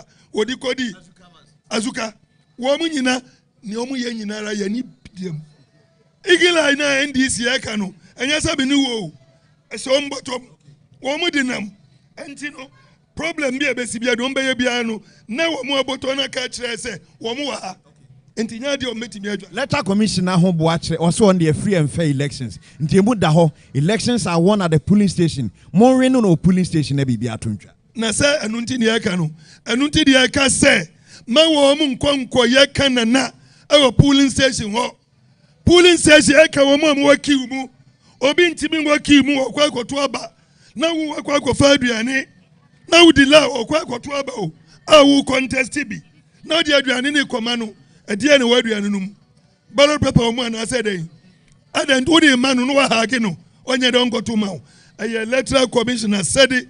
So I'm stop, but I see I'm stop. It took a courage woman or back who could run in was it abi. I dare was so and ne odia chinje and ne MPP penning for many more guase. Yes, sister unim and na unim wa na munkoti enya Kennedy Japan kaya about Baumia munkoti enya says CI Papai Hospital nyaho tamakuleka about Baumia. Munkoti eni mpanimfo aka wonu aba umia ne personal assistant oba wonu na siesie ne ya ne bibia munkoti eni ewoka wasi ba umia nya nipa ye betim diga na hya ne nsa because oni ideas ankrofo de tie akire eni akeka ye wei waya sadame ne ya pia hwa wasi ba umia ntimi nya ga na mane nya yie na dwene esua na dwene edafom na sabi apuncheni frinsom bekancho se denchem wada ubedi na chinye ehwane wo enti ne America ni se Ghana for bra ya bra nyina mfia nwotwi ye kwa konya reward and ye kwa konya punishment tie we are going to reap the reward of suffering over the 8 years or we are going to have punishment. Reward ni se ye beko ye beto ama John Dramani Mahama Madina ha ye was also only one candidate. Ukwa Adenta ye Ramadan only one candidate. Ukwa Domi kwa Benya ye wo Ali Klim Akurugu only one candidate. Sana all the other 273 constituencies no ye wo NDC candidate. Ukwa Kwatuma John Dramani Mahama men hwehwe se ukwa kan 1 2 3 asensodiano eyi ne ho adi ana sami ana saman fo bibre ayadan ayachiniye akata wia lema awia bo a ebi ne ade asia so no nsi oto a eno ane ukwa akohwe na vote manu minuanum so ngofo so vote na we mistake a amrɛ ne ma ho kwan sɛ ɔbɛsa akɔka kyerɛ ne sɛ meyɛ mistake enti mo nsesa pepa ne ma me law no ma kwan ameyɛ sesa pepa ne ma wo na wasa akɔ votu na nea woyɛ mistake no wode ama ɔmo yɛwie a ɔmbɛtitim mmɛnyɛ w'adwene sɛ mekɔ a ayɛ sɛ fɛre yɛ daabi da ɛda no wode wo bibia ato wo nsɛm berɛ a yɛabrɛ nyina moma ne nyɛ kwa moma yɛnkɔ nkɔvotu ma wɔ bi a anim sɛ wɔda so yɛ vice president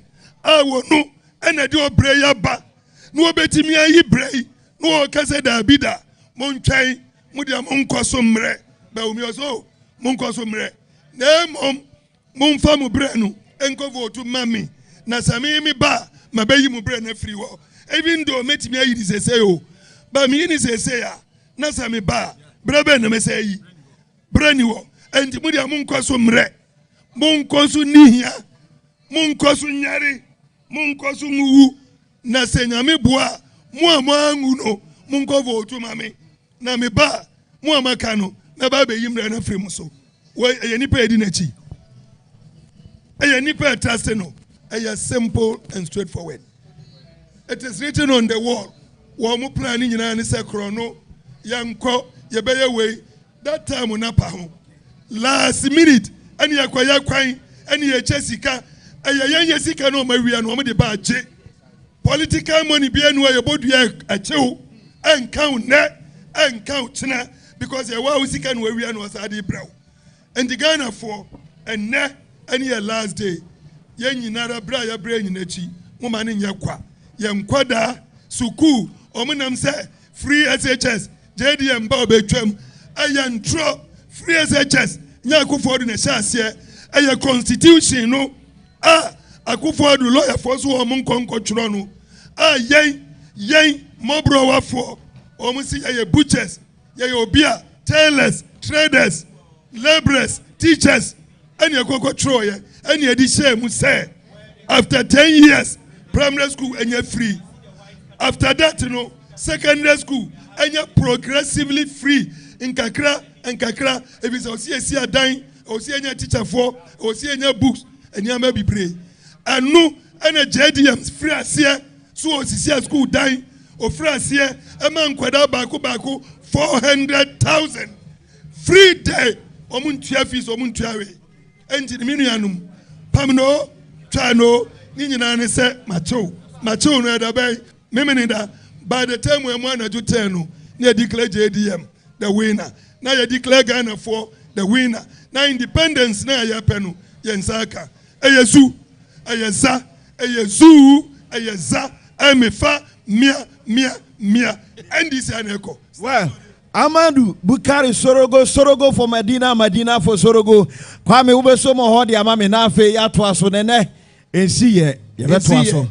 Ensiye, Ahayana, Yawo Ayazara Park, Kanini front of Zongo Park, Ewa Medina. Nahana NDC final rally no, over the Bashisha. So, now read the way a year honorable Amadou Sorogo, Emuan and Sana Waya Zoo, a year Zana Wutim said, and Nibra Pa na Manfo, and the Quaco Tuaba, a fear Josu and I say, I was here, what baby I want also, Metwacho no Macacra, said Yazikano, and we see a Hoboano, Bibia Danaquemu, Metwakacho say, baby Obia Betina, baby Obia Betinano, O Machi Sherry, stage now ready, Babia and Pedifo, and Titru Fono, and Nimonian for the Betinano, Bibia I ready, Bibia Danaquemu, Kama Sansuna mehu eye bambofo nso se oma betwa hia omo hwe se enoma bekoso wano kama ewo asomdwe kwa so na ade ba akoso a me pesa hunu ne se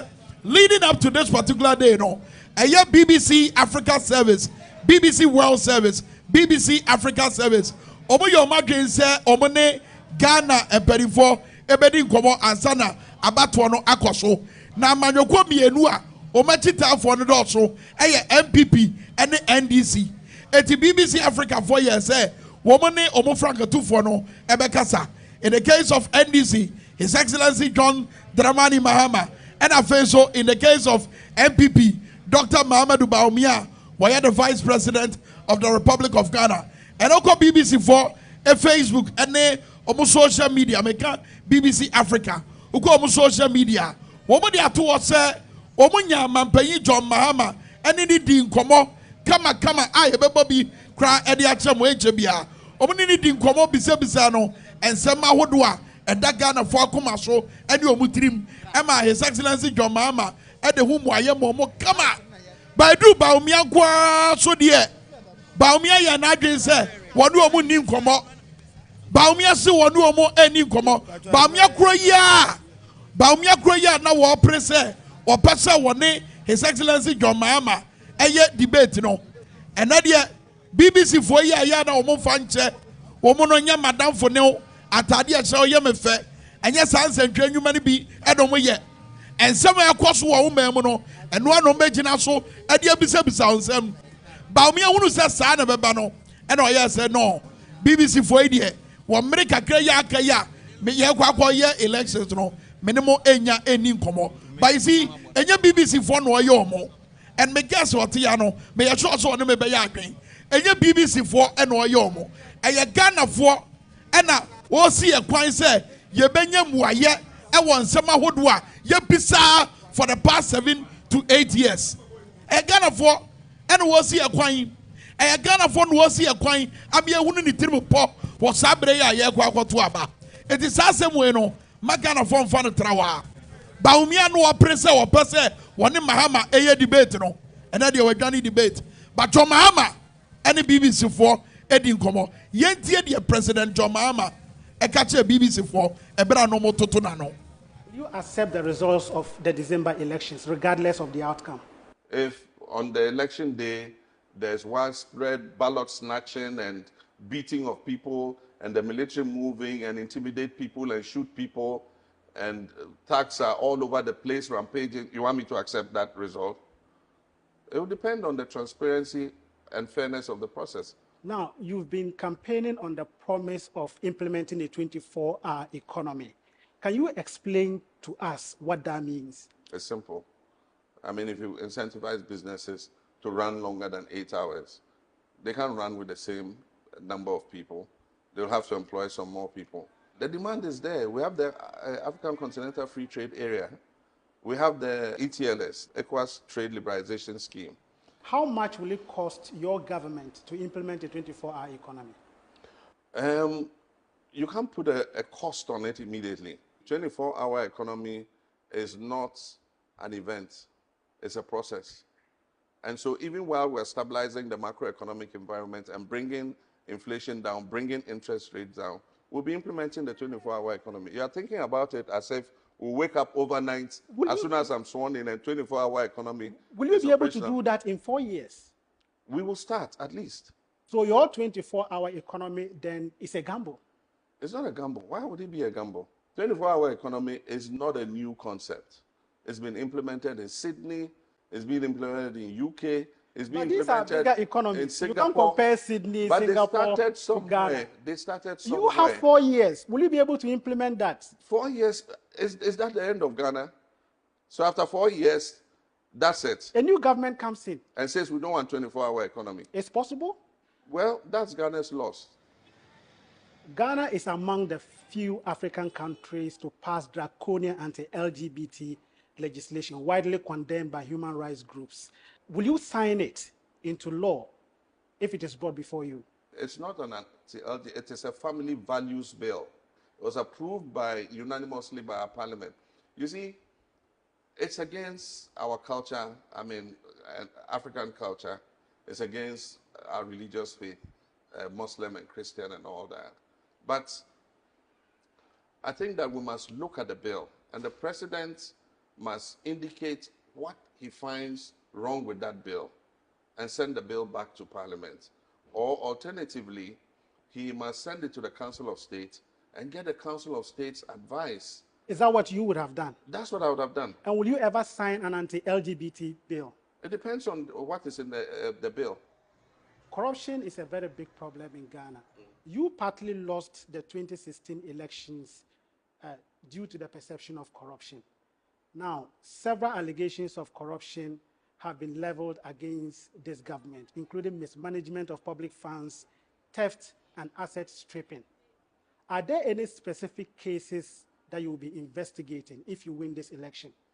Every year, the Auditor General's report says that 15 billion was not properly accounted for and all that. If we can get a special court to implement the Auditor General's reports and hold people accountable, it will help us to reduce the amount of malfeasance that is taking place here. When you were in government, you failed to address or find a sustainable solution to illegal mining. This government has also failed, and now the situation has worsened. About 60% of Ghana's water bodies have been polluted. What will you do differently this time to address the problem? First, we're going to stop mining in forest reserves. Then secondly, stop mining on the water bodies. You dig a leach pad where all the wastewater you're using will go in, and the water is held in the leach pad. We're going to hold the owners of the concession to account. Will you continue with the prosecution of the anti-illegal mining protesters if you win the election? I mean, to be remanded into custody for 2 weeks because of going on a protest, I think was high-handed, because they were raising attention to an issue that is of grave concern to all of us. And because of their protests, government brought an ally to Parliament to reverse mining in forest reserves. So their protests achieved something. And so if I come, I'll let the Attorney General, file a nolle prosequi and stop their prosecution.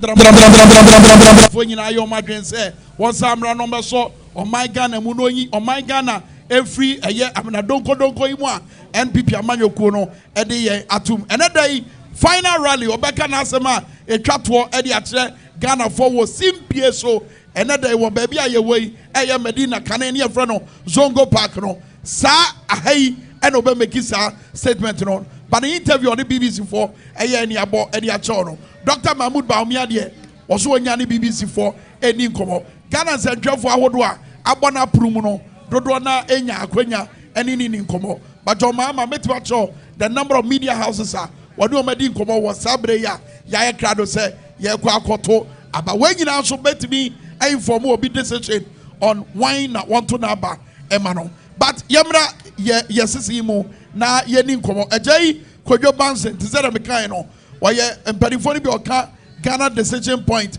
waba for tenta video kropon social media TikTok so no e ho na ya na omodi nkomo wo de to Ghana for anim woni entia ye to ya ban fama Jomama ene NDC koyo akwaba yeah bibi aboko de twira mpo da Roma me ho ye papa social media ho no enkomo be pa na manfo die e de fa Ghana e ho wo sabre ya ye koto aba oye otikan mezin kan is inchi akase mezama oye ahwafo inara na inchi oye XYZ mpinfo a wetwa hye mi inara dama so na masanso machia mezin chi akase mezama oye miamfo John Dramani Mahama empan pin oye nasa yarka nkofo bakada bia na oye ntru bi na yozi anade oye ndada akwan bi na yarfado na za dada nkofo na mom dembro ba ya o mani na bohu de ampa oye miamfo John Dramani Mahama obaba na wababa fa ne tampefra emo omen oye ahokyere o how make say answer na ye beba ho no wo social yeni komo relax yeni komo wo social media ne so no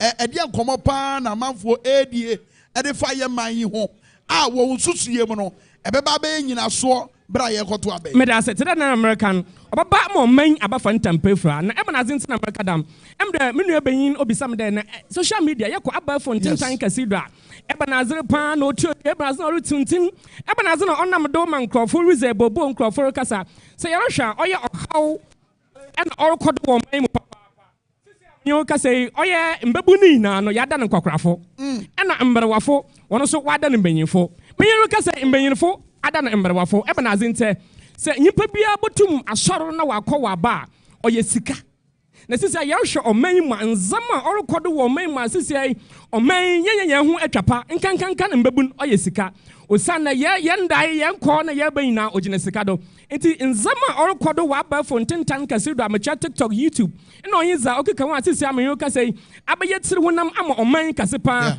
oye bad economy orokodo wo oman mu also obu oba social media no so a oba criticize oba raise issue no but at the end na wo nsusuye because mona maja to wo so say e man de enko NDC for at the end na wo nsusuye mu no e kire say wabra woda na bufuo ni nyina edi no ampampa wobeto ama NDC medase asa metro eyi mu kakra asa yarehwa emde ye wo omanyimu na nkrofo bi ba eboto ndate wodi gu henayi wotu mfutu wodi gu henayi awropi na oye se yarehwa oye nana adodankwa ekufu ado empono oye president odema oye new patriotic party metro MPP amayokun oba ma obadadam yenya wonti ase de obaboa ma oye ohawa orokodo wo manyimu o say yete sikado wo manyimu so komzie na say yarehwa bra na ncha yeto kenke oye betro dokon na yeto kenke dokon oye 1 cedi na yeto chinam oye 1 cedi na so omama ye benya ho nta ase de na twede se oba oye dokon na yeto 1 cedi na yeto chinam 1 cedi ye botum ya ton 50% and now 20%. Na so onto dam into say na oye America actually oye mechu tafa na de me followers oye nkofa wozi mechu na cha mechu wo de dem nzama ni na akodo na so nda menyo ka say entum ensi ye nti dem na me dwan de want to about no fema ye. All right, ye kwa no ye de nkobo no e ba na wie ye ba de odi be twatwo kosa community wa ye kwa akoto aba. Medase sisi wa kamrukum e me ye kwa akoto aba na mbom afutu kakra me wo ma oye obi biara why you not doing the oronto about on fama or your NDC? Mecha onyamiam for John Dramani Mahaman. Mastrando also sanadran non to about on fama onyamiam for John Dramani Mahama. Osan say Yarsha and Zama Arupi. And all your onyamiam for John Dramani Mahama or by an Obabaye. Say Yarsha or yen Zama Arupi. Papa by or Jinya or Jinade. Or your man or Bodu Bribia. Or ya in Yaraba Arupi Bokodo into Osi or your hospital or the man or your main. Say Yarsha even Ghana Commercial Bank or see hospital called the man. The man son yako rage or see hospital the man.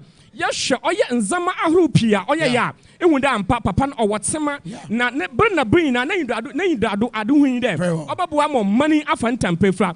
It is a bribia.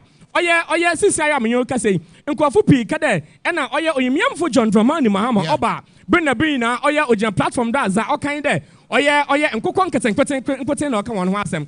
Na so in the mujana na ma show bode oye 24-hour economy na oyemiamfo John say the obaba ababua more money oye how amane kom no ye nzama bona etwen wan hye nyina no etum asesa na nzama pa afantam pefan ni nyina no oja 24-hour economy do na ebenazin tin America dam me na ebenazin tin America dam ye si ado no me ni say Saudi ye pi wo a hye oba wonya ka obeka ba ebere na ye de ye adwuma ma me kɔ me nua agya usu ho na entem so no agitafo na eta wa nkasa agya usu achi no eni omo nkasa agya nkɔ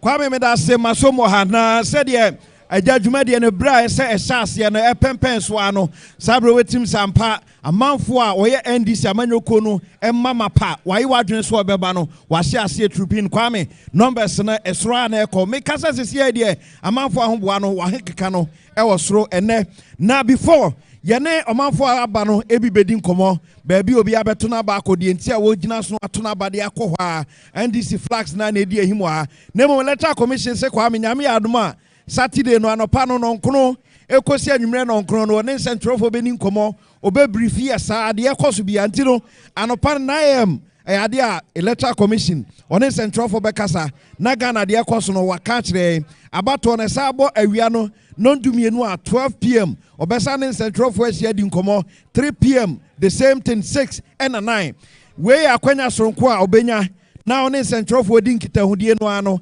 ensemo ekoso wa abato no the various constituencies now what me the address so from the electoral commission but NDC amanyo kundumedi ene ye wase no ekoma ne pie wa ha ye no mbedi nkomo panya kwaba ye ja ye fro say pacho me din de akwana ba Solomon constituency bay pacho me free Tema Central ye se no akra mo ye press conference na dey press conference na kan ho bi pacho yo me da se me kasama former motor riders omo man motor riders meba okada pragya ana motor rider oka motor rider how omo nyina ye baako omo nyina ye abusua baako enti ne na ye kan se ye papa omampani dada kufuo na tu yemfo se yen hwe yesetenam na yen to ya ba free sa da na ye de ayadwuma ba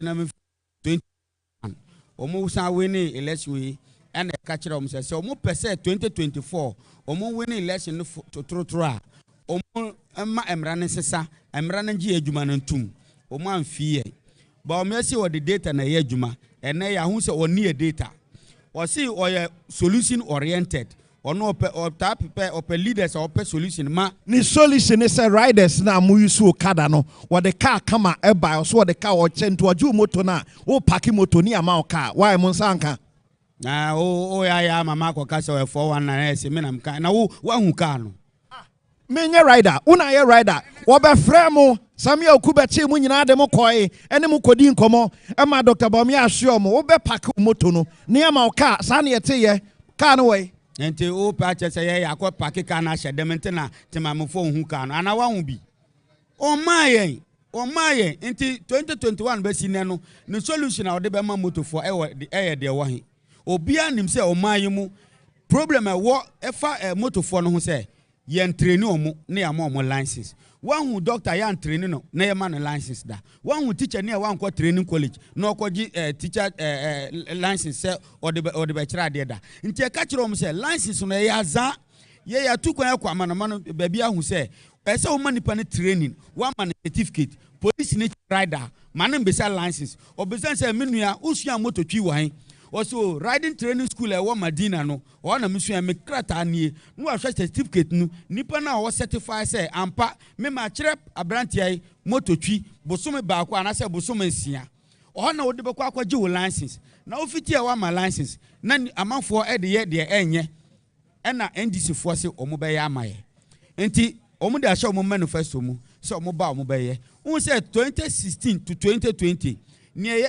press conference be a say beto ya ba ma NDC and omoko high boys bi so ombeka so omo so mu okada for omo de omoto ama MPP to no afi ya sisa ya adwen ye ko fam ko ye adwuma na ne riders ni na kasa wie ansa na nro ye press conference ye ka cho say ye de ye nka nkyere obi say to aba ma MPP na NDC na ye betwa mfoni mienu wa wo hwe mfoni na wo hu ba bi obeto aba ko NDC so omo ba ombe kire e moto twi sa wonim twukura ombe ma won so he kakra na omo ama wo krata e kire se ampa wonim moto twi omo nim no ye be kire omo e na omo so ombe ma electronic powered bike en use petrol nto be fa obi afiri ha ko Madina ha ko ashama na obeje ni 1.5 no oje ni 30 siri kura awo mboka afise fidie ni use battery e na omo si omo ba essence emra beje adwuma na tumenti no ye be operate under union nti obi from so a na union panyifo wo ho a omo betwe na so se obi anipa bonfo na obawura mu a union fo no be hu se da be we on kan ye ho na emre ne na adi MPP omo nka hwemfa ye ho omo so a omo mboaye omo share bo se ombe ma ye ka mamfo hu ka no me so mi hu ka ne ye nti na pese ti mamfo hu NDC ni MPP efa motofo no ho no difference e wo mu no nti eto aba ba wo me a yenya problem a yantimi nkɔ no obeka kire se ono kura no oni ya agenda ni ni tirim but yeto ya ba ma NDC a na ya to ya ama ya ye ho nti press conference ye no no Jabushafo oye panyina no na Motor Riders Association no oda no ana yes ona e kasamafo enra also mo ye press conference and for that matter mo decide say NDC amanyoku na yenhye ne favor omo nto mo beto mo abade amomo but say o say on chairman akwa yeah there mfacho etisan yame adom ye ho ye pa mfacho yeso ye ho ye pa gina si amoasie ne ye nanu ya na say mo abom tirimu podada and me da say otumi bisa mi sa asem MC me na me ye Okada national chairman in Ghana MC time I be start atutu onim say obia pie ye gumba ye nana bedi aku mama Bawumia e serve obia letter say person share om mo the letters e come presidential candidates no say mo be share om okay mpacho ai MC obia amfi ye ole Olman nkwa na fie former president John Dramani Mahama to suffer no buy minute tonight yet yes so kasa se obi wa legalize Okada na ama ya epeso mbeka na yankasa ya sunti na yanim hihia odibetu akwan mu ama ya akompo ade oba yeso kan pepepe ya titu mu mi wo ho na omo frame se omo frame wo transport minister current transport minister omo ti membra omo office MC ye call ye omo South boys bi so omo say omo Okada riders ye fa ho ye kwatina omo si isia no mbe ma ye car na ye mfa car no na mfa motos no cars no so edoso over 350. And I'm be so say, with due respect, honorable. Yeah, over 460,000 population of Okada riders. I have the data, all the 16 region. More 460,000 Okada riders. Yes, I have the data. So Uber 350 cars. They say I'm a boys in the same. Mbeka there or see badge baba. Me see car ben na near mam. Almost on my car. Medium who's like a potroka na trata car minimum. Almost see on my cars. Now, and you mean dear because you're in the crazy. The old my cars no. Obia and yebi. O dear pequenbia or bellegrazi. I see there be on by my badge baba. I'm say wait dear. And for one now, I'm serious. So Yamin dear. Ya papa ba o kan yere susu no de amedinya gidie ma ya papa John Dramani Mahama say obeboa aman no enye yenko a one okada mu hui teachers wom doctors wom bank workers do mo pam mo nyina omo wom graduate wom burgers wom so edwuma yi etimi boa ma yetimi kɔ edim mini ukasa yi John Dramani Mahama da horomanti wo kan yere so odini so asa hye no manifesto book mu. They say no Okada for an NDC manifesto no mushimbi. Me kasa me pikasa. Ai me won manifesto book no mo. Ene twem. Wo sa ma me ka say me mfanye campaign. Nene o members in kasa. Ma call all the 16 region. So person mu nya gidie say papa wo nya 419. Who pay 419 for phone ko google you be in West Africa 419 the best 419 baumia. Me ni sa record. Me dia me na me ka me Slovi. One day die, one day born. And I could that back. Now, it's my no kai. What friend paying from my friend paying from one bar, who cost him in Koshia will be paying back on the Otimaba. That means on no serious, when you're serious. Now, some motor and Safri will be the Obeti Masemneti, the Odeba Edma, a John Dramani Mahama. And they say no, riders in and I be riders in will be a new home, say on 2 man. We MPP in Kuraba, too much.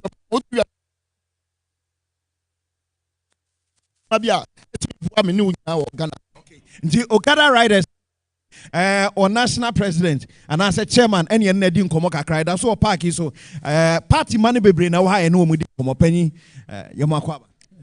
Your friend saying Pacha friend David Bat constituency bay lawyer Susu Medina constituency. Okay, nice how the higher now. Man so what are they no reset Ghana minim and Tasia bay any naso o to abey minimatade say dey obink across all NDC na to amano dey ne wagina so e convince me won say o mammo no e mo ayeden bo she bebre e na ye papa nana ado dankwa ene ne vice president baomia o ma hye ba ye dey eni atu from me won say o madi Ghana hiamo ono no say dikita man o ko gina obi a ono Osi airport ono kokako bia no wan share coat anko gina wa CB a woko gina wa share coat afia digital man o dig ade ni kira ade ni so kra digital no na expose we na ye say nsem na o kano gidie be na ewom a wo pese ye this year na emfama ba wo Medina constituency ya ka ban so wa ye anuma 1D 1F ni ade Medina huhuri Medina de ye huhuri se bia o NDC ni tina o ka se huhuri o enye se me NDC ni se bibi papa bi ekoswa ye be hu na ya kan because se ekoswa ma nyina ba me nya huhuri ono e Medina constituency ya panyina akwaba. Thank you. Constituency bay Bon Katamanso, Deputy Communication Officer. Bon Katamanso, yes, my husband a tag na a bon Deputy Communications Officer. And now wabe jumedi yase. Then a do buy in a so bay will be sure. Then soon as we not talk about the party in the winning elections. In fact, I'm going to speak English. In fact, we are in a difficulty. The hardship in the country is just too much.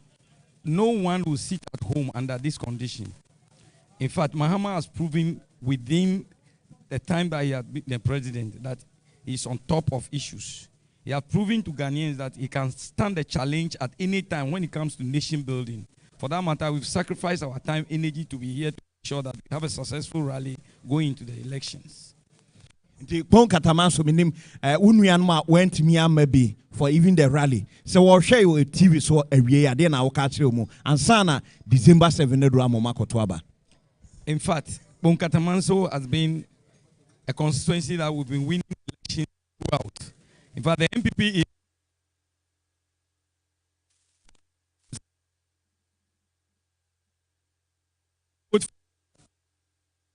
shows that they lose confidence in themselves. A government in power that have deceived the people, and for that matter, they lack the temerity of coming forward to campaign for their presidential candidate. I am here, and I know my colleagues are also on the way coming, and they are coming here to give the massive support to this program, so that at the end, we shall all say, glory be to God. Without God, we can't do it. And in nation building, people come and they don't come with God. They come through other means. That is why a lot of things have eluded them. And for that matter, Ghana is suffering. They are milking the nation. And we are saying enough is enough. We're going to vote them out and see prosperity. Thank you. Bon Katamanso, Deputy Communication Officer. Okay, Benfo Awaba nyina no ye no mbedi nkomo kakra okay we supporters NDC amanu ko dwumadi ase ayaba awie ene no mudi nkomo ha no se obeba bia ana se onam kwaso na ba na se wo ya che se otumi ka na bre no otumi ba behia kwame before na medical dey atudwa se electoral commission nhye so no se o se dani drua da ye to aba no nyame ya adoma memenda no ensentrofo be engage mu pa free say abato no asase ne na wie no ensem bi o ha Ghana fo be pese obetie free electoral commissioner no enkoye se bia ensentrofo ebo tim ana wate yese bibia no yese electoral commission no a verified ya ma enti nyame ya adoma memenda no anopa no be se no nkono pepepe electoral commission no since entrofo wa accreditation say otimi call for national coverage regional and our constituency ekofa no sans entrofo na ono mbehia anopa no madi nkomo anopa no nonkono pepepe na abato na hyase by 9 de constituency bia na ese abato no wa hyase vote se ebidie delay ana delay machine ntimi nya adwuma ne ade a by 9 anopa no electoral commission in entrofo behia na afi omo so etimi a brief press no sanso na awia 12 premtobre and also East University and Central for Asia, December 7 na awiana yeguso yeto abanano one Central for Asia. No I said briefly abato no awiano baby edro. Ebo awiano no miensa. Electoral Commission besa and Central for Asia biem when you na enema odiego akwanso. So 3 p.m. obesa and Central for Asia na anopano awiano abato no de asie de akoso de yente ho ase nyina no na electoral commission briefly no the electoral process no emra na toto ho kama by enumerate 6 sabre no na counting asase if we say 5 na isi ni dwumadi e ba na wie nti 6 no counting e asase no eno so electoral commission in central for besesia no wa briefly enumerate 9 counting ni bebre o especially MPs ni ade no constituency ni bi o ho na bia by 9 no kro marking kan mo ma wie by 9 obesa ni central for asia no wa said in common no church de asie mentem ho ase anase obi ate ne ho ase ba bia kan wie ba bia ya to awie a obi nte ne ho ase ni nyina no so meje bre no ma churchem said e be ya abato no ehun komodie no enkoye se central for we say na we so say we obi e candidate there be electoral commission per se enkomodie na beba no eye baako. So this is from the electoral commission. Owura Samuel Tete, deputy chairman in charge of operations and ordinance access adiwias intinu central for no monse no so sa why sebre no so a electoral commission be engage pa sabri ya dwumadi ne ba be hyase wa haide ma se bambo no ahyase kakran sa so by be se awia no enkonkoduru be se donko ene ne mpam de na se dwumadi ne pempen so no kwa me ne aduru achi minim se bibi foforo ho na obesom ho na ato aso ena de ba kwa ye ni kobo we kakra obrempon so ha say ena de ba ko so a ye hunu ewo eye zongo park ha eye apost for no so mo di kan e ka se ekwan ne ba ko mbefa so ayere bambo ni mu ene so mo de helicopter ebe ni na wiem on say nche bia mo na mo hwe o TV so no mo say apost for helicopter no ebi ni na wiem ana ene na ne nam ha eto mo say eno no mo de be hwe na o mo de ayere bambo mu wabra NDC ni MPP omo mienu eye omo rally no e dia bom at this time but sanso na one yaw kind no eye usu the challenge say meaning say yɛn XYZ Broadcasting Limited no yɛn nsɛntwerɛni a ɔbɛwɔ abatoɔ kɔmisa aso yɛyɛ no wɔno na de nkɔmmɔ no nyinaa bɛbrɛ yɛn ɛna sɛdeɛ nsɛntwerɛ adwuma no ɛsitie no ɛduru mpɛmpɛnso a yɛn nso ɛma no dodoɔ no a yɛn nsɛntwerɛfoɔ de ama yɛn yɛbɛtumi ɛbu nkonta asese na yɛdan abatoɔ no nsunsuansoɔ no sɛdeɛ yɛhunu no adi no ɛkyerɛ no ɛberɛ no so a wɔ election power house yɛbɛdan na di yɛbɛtumi nso aprojecte wɔ nea yɛhunu deɛ ɔbɛtumi abɛyɛ mampanyi wɔ abatoɔ yi a ɛnam kwan so a ɛreba and leading up to election day ɛyɛ meme da yɛ nso no yɛho endorsement ahodoɔ ɛgya wusu ɛne ɔberempɔn for his excellency John Dramani Mahama Martin Amidu Anakane wɔyɛ special prosecutor ɛno ɛyɛ a ɔba abɔnten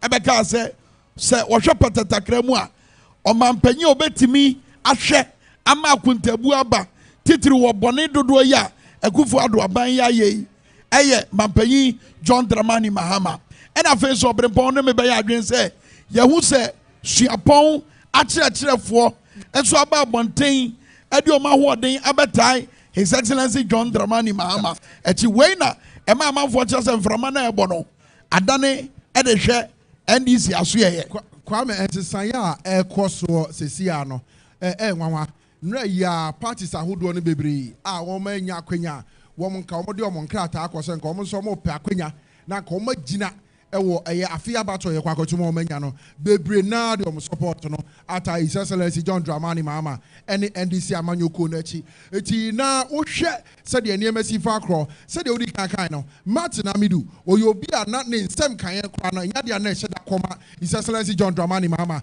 anaasɛ NDC amanyɔkuo no nanso ɛne da yɛ a oyɛ obi a waba bɛyɛ special prosecutor yɛ ɔman yi mu ɛna onim sɛdeɛ kɛtansɛ no porɔyɛ dream korɔ no ɛsi abɔ ɔman yi sɛ ɔbɛkae a wɔka sɛ ɔhwɛ nanado de adwuma no maa no ana wɔdi nsɛm no baako akyi no ɛduru mpɛmpɛnso bi ma no ɛbɛka sɛ ɔhwɛ sɛdeɛ korɔ no ɛsi akɔ so ɛwɔ mampanyin nanado amamuo mu a biribi ada adi pɛfɛɛ sɛ nanado no wɔyɛ kyerebe ɔtwease maame sɛ ba kɛtansɛ ɛne porɔyɛ a wɔyɛ ɔtweaseɛ ne maame eti yɛn no na ama n'anya awerɛhyɛmu sɛ sɛ yɛbɛnya obi ama n'ahwɛ ɛyɛ Nana Addo Dankwa Akufo-Addo ɛne ne nkɔɔfoɔ nkrataa mu ama akontabu asi a ɛnyɛ bahomia sɛ bahomia no te sɛ deɛ n'awura aba no bɛka kyerɛ yɛn no wɔyɛ panyin bi a wɔn wɔntumi nsi pɔ wɔntumi ntu anammɔn ɛwɔ adwempintin kwan so etimi yɛ sure sɛ ɛno na Martin Ebika Amidu agyina so aka sɛ kyinkyina look baby ɔman no kɔ no deɛ look ɛwɔ sɛ yɛde ani kyerɛ John Dramani Mahama so nneɛma no bɛyɛ mampanyin na akontabuo tumi sie Kwame asɛm a Martin Amidu kwa ne kwan mu ano no sɛbi o sɛ wokye kuramfoɔ nnɛ wɔ ha na ɔsɛ mɛmo me ɛnyɛ me hwee fa me kɔkɔɔtɔ a sɛ ɛnyɛ ne papa ɛna yɛ judge no a na yɛ nadamfo na yɛ judge no that's right eti Baumia Alhaji Baumia a wɔyɛ mampanyin abrɛde akyire a ɔsan yɛ frankɛtufoɔ de ma MPP amanyɔkuo no sɛ wɔsan pɛtumi bio wɔbere kɔ a watena wɔman yi so mfie nwɔtwe ni a wahɛde economy Ghana yɛn sikasɛm ɔman ne bɔ bia se yɛbɛdi yie mu na sɛ atete aproapansam sɛ kɛtaase sɛ porɔyɛ dwirim adokoro wɔman yi sɛ ya den ti na wɔ se yɛde tumi sansa ne nsa sɛ wɔtena ɔman ne so bi okwame sɛ wohwɛ a Nana Addo Dankwa Akufo-Addo aba fa tumi no ɛmfɛ ma Nana Addo Dankwa Akufo-Addo anka yɛmfɛ ma no na yɛmfɛ ma Baumia na nka ɔmɛto ama mu no so kwame na sɛ sɛdeɛ Baumia Alhaji Baumia egu so a wɔkasa na ɔkasa a mewɔ bold solutions mewɔ ɔman yi sɛdeɛ atete apropa nsam na no yie asɛm bi sɛ baako pa mebisa ne sɛ saa adwene pa no nyinaa wɔ ne tirim a ɛbɛtumi ɛboa adɛn na Nana Addo Dankwa Akufo-Addo anje and I pray young Kwana Usa sa question over a command who do I yedi our Casafide so Casafoni so ne ya Casafide back radio XYZ or a Jausu and Mudiano Pebia Bibiana the professor the average Ghanaian Dr. Mahmoud Baumia say what can't buy you home it's idea bia why wadrin say see a 2 abama wa obeyeno o akwenya no sabre e dey na see ɛdeɛ na ɛsi kwan sɛ wobɛhyɛ aseɛ ma saa nneɛma yi adan ne ho adi ɛwɔ saa mpɛmpɛn so yi but ɛnɛ na ɛbɛkyerɛ ɛnɛ wɔn ka sɛ atwa toɔ no a wɔde bɛto Ghanafoɔ nyinaa anim ɛna ɛbɛkyerɛ adeɛ baako a yɛbɛkae ɛyɛ 2016 ɛbɛrɛ a na wɔyɛ final rally no sɛ ɔbɛkae a yɛhyɛ dwumadie yɛ ase no mede ka de to dwa sɛdeɛ Nana Akufo-Addo ɛyɛ n'anim ɛkwan a na ne ne no sɛdeɛ na ne ne no esi gyegyeɛ sɛdeɛ na wɔkasa efiri n'akoma mu efifira na ɛte ne anibere a na wɔde kasa no ɛno meyɛ sure sɛ ɛka ho bi na mma nkɔɔfoɔ nya agyidie ɛwɔ ne mu sɛ no efie nan yi a ɛda yɛ anim no yɛmfa amamuo no yɛ dɛ ɛnhyɛ ne nsɛm sɛ wɔgyina simpie so na wɔka sɛ sika na edi akɔneaba wɔ table ase no ɛno na ayɛ aban wei dɛ eti na ɔmo mpɛ sɛ ɔmo bɛfiri hɔ no na wɔka sɛ dwirimudie katahyɛ ne porɔyɛ adokoro amamuo no sɛ na ne nyinaa nkɔ wie akyie no na wɔn mmom na ɛba abɛyɛ no ɛmɔ eti sɛnea wobɛsi akasa at your final rally te sɛ deɛ Ludwig ɛkae no anaasɛ Anthony Nugbenu ɛkae no ɛno na bɛyɛ the final nail a wobɛ drive in the coffin so ɛno a bobi ansa wɔ NDC 360 so na wɔne Sami Gyamfi edi nkɔmɔ Mugabe Mase ɛna afei so Captain Smart wɔn to ano wɔn di nkɔmɔ no bobi ase wɔn deɛ ka ɔno nko a aka John Mahama ebegyina simpie so na wɔn kura kalipo wɔn fa kalipo no ekura na wɔn musa Ghanafoɔ a wɔn wɔ Medina Zongo Park ɛne Ghanafoɔ a ɛbɛhwɛ no wɔn afiefie mu Ghanafoɔ mbɛtie ɛwɔ radio so wɔn mbɛdi akyire ɛwɔ social media sɛ kalipo no ɛbɛrɛ na Samira ɛne Nana Akufo-Addo ɛne Bawumia ɛbɛrɛ na wɔn nom a na wɔn kyerɛ sɛ ɔman no mu nyɛ dɛ no ɛdɛ ne boɔ yɛ sɛn wɔn fa ntoto saa abɛrɛ no ne boɔ sɛ wɔtumi dan saa adeɛ no di na wɔ mma amanfoɔ enya nteaseɛ sɛ ɛhɔ no na yɛ enyinaso a yɛde to aba ɛyɛ yi a according to Bobie no amanfoɔ ɛne ne bɛyɛ adwen wei obi a n'adwen yɛ ne ntanta obi a onya nyɛ n'adwen yie no ɔbɛhyɛ aseɛ ɛnya adwen nsakyera ɛyɛ ahokyerɛ no ahokyerɛ no na de abufuo n'aba ahokyerɛ no na mma amanfoɔ efiri ɔmo pɛ mu ɛdi NDC akyi wɔ rallies ne community engagements ahodoɔ a wɔn bɛyɛ look at Ashanti region for the first time wɔ Jubilee Park ebi si da sɛ NDC amanyɔkuo bɛbɔ dwa na wɔne amansan bɛkasa na amanfoɔ di mirika firi ɔmo pɛ mu aba Jubilee Park abɛhyia ɔmo ɛyɛ ahokyerɛ n'asɛm.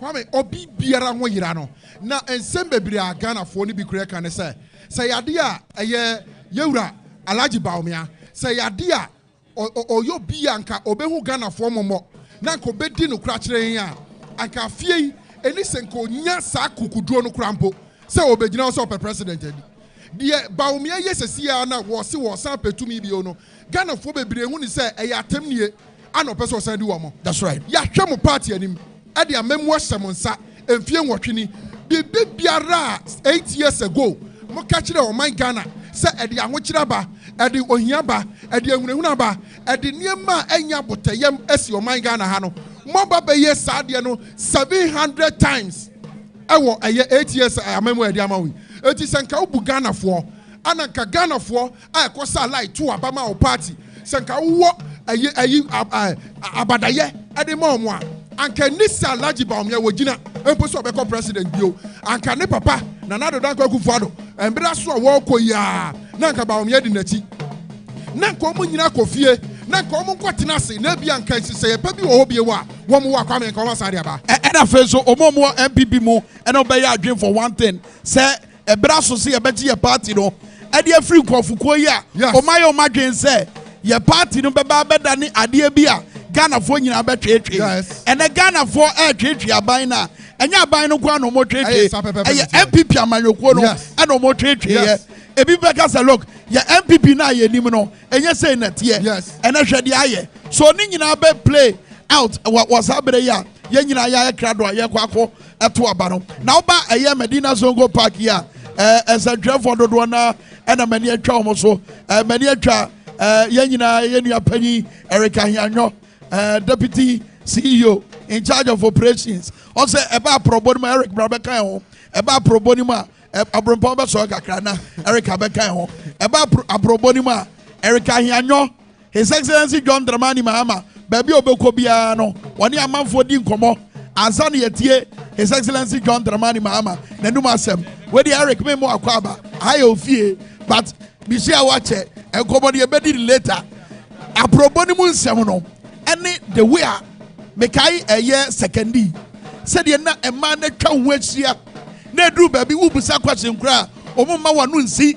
Na de owo mu tirim no mo peso mo kano. Ene baby a post ahodo no e de nani akire se change eba no. Won susu e manani ni tia o. Me de meka ene se on sa bato no ye to aba enye se ne fe keke. Wo to aba se abato na eba so no. Wo benya ho emfa so. Na mechin Ghana ha na ya say wobekọ baabi na bia wo koye no ye beka ne brofo mu say ebia food basket of this country omo nnuane a yedi no eho na afi na wobekọ ho no na telephone service eni ho je say wo MTN no Vodafone no Airtel Tigo eni ho akwan a ewewia ho no ni nyina say ebia kane akra eni ho nsuo a enipa no ebenom so eni ho enso wobekọ ho no say wope omutumi na wo de obu oman no na bebia me call bia ye bisa nkofo say sesia NPP aye 8 years and Akufo-Addo ene Baumia ena Mons Mahama so aye 8 years enti se mo hwe mo mpotem ho a ama yokuofuo mienu we omo a mo bedi oman we so no mfaso ben ena we nya dodo na beka kiro say ye kanea ena aba ho no ma NDC say nsuo na eba ho me catch say even Ashanti region enra nkoa na ye wo honom bia ye koye ni nyina che say enra bia ye koye no sanka obi etumi eyi me phone na ama me anka bebo edin no ama che say ka kwan ni ye kra ahemfo edi yaw ahemfo edi yaw say enka no na almost bia ye wo meto party we mu but emabunu na eba no mahu say wo kan ko na ye adwen ho enye say bia ne fe keke say me to aba enti me catch you say sesi a ye ka say die dodo na edi yaw because abrabo ye den dodo na edi yaw say ebia aban ne die ne say ebia me dada manfo say ebia free SHS but dodo na me ni omo edi nkomo no omo say yes free SHS die but and your free SHS and one is a medical school. That's right. But me share a car me bo. Adwenju a me fem. Say me defie na me ba. You me de me ba koma school be say yen shakola ne so. Na me say duane a odi enye. Bia oda no enye. Ebia me ba no kra oyare. Omo mo hwe nkola no so e wo school no so. Nipa dodo na omo suro say ebia me koka say no kra eda ho ni a. You better transfer me because esi ema achechirefo eye chas kra entumi eni sa tumi no ahoden no de bekasa enti awofo no feel say so be say free SHS course no say bia wunni foto bia ho eno ane se sika ba na odi akoye de obetumi aye na obi say obete foto na foto no wato no din to say bia get fund wo ho na ye de develop tertiary and secondary education so we be ye sika ya shada de ato ho say ye didi sa adwuma we na ye nyina ye nim say nansen a enye okujeto abla kwa nyame nhira no anka ye nim say aduane a expire obi pesika e de ahye ne bottom omutumi ne buffer stock company omutumi ne aban panifo eye hyehye say aduane a asay no ye fa ngu botofo from ne fa nkoma akyerɛkyerɛfo na omundi aban say they are all but no abededi and to be say Food and Drugs Authority, Ministry of Education, Ghana Education Service, all the statements are more issue nina ultimately say admission, which is information management to try to go circle around the issues and say ebia net here. Aban say enka no na say enye net here. Na nyansa enim say what's so we planting for food and jobs. The thinking around it ne say ebia obehye ekuayefo omo ensemu kenakakra nanka omo dofu ebia banchin ebia bode ebia mankeni anaso tomatoes any kind of vegetables nanka wo discard ma chechirefo a they go to the various those same communities to go and buy the food stuff from the people. Are you not empowering the people by putting money directly into their pockets? Obi and enibri boni ebusianfo kakra bi almost a monko na ejeche edinti ye discano kokra emo ewe India e de emo ne ba se yentumi anclaim mo na na de akoma obi ba bisa won say all those defending this criminal act will they allow even in their homes say ankola be di aduane a expire na who say even the policies are moving say or implement here. Yenena minkrasi. Eda da man for say bia Mahama ba or si free so obetwem na papa no so wa kan say me ba be shemu kena ene won omo na minkrase say Ghana brabo ayeden no tie ne ye o mi fi Ashanti region ena me ba na pay ya omo say Ghana brabo ayeden no because Mahama aton Temaport expansion project no that does it make sense to you? You see, one of the chiefs told me say say being the strongholds of MPP, because if Eastern region, Western region, and Ashanti region, Western region, the enclave of Western region, Sekendi, Takrade, Esikado, Shama, Keten, and Kwesimintim. This is the core of Sekendi Takrade. To say Bia, Woka Accra, now Wafa Ayawaso West Wagon, Wafa Lekma, Wafa Ladade Kotopon, Afa Odododiodo, and now Wafa Ayawaso Central area. That is what we call Accra. And anybody can challenge and send us footages. So Oko Sekendi, me matana Takrade for many years.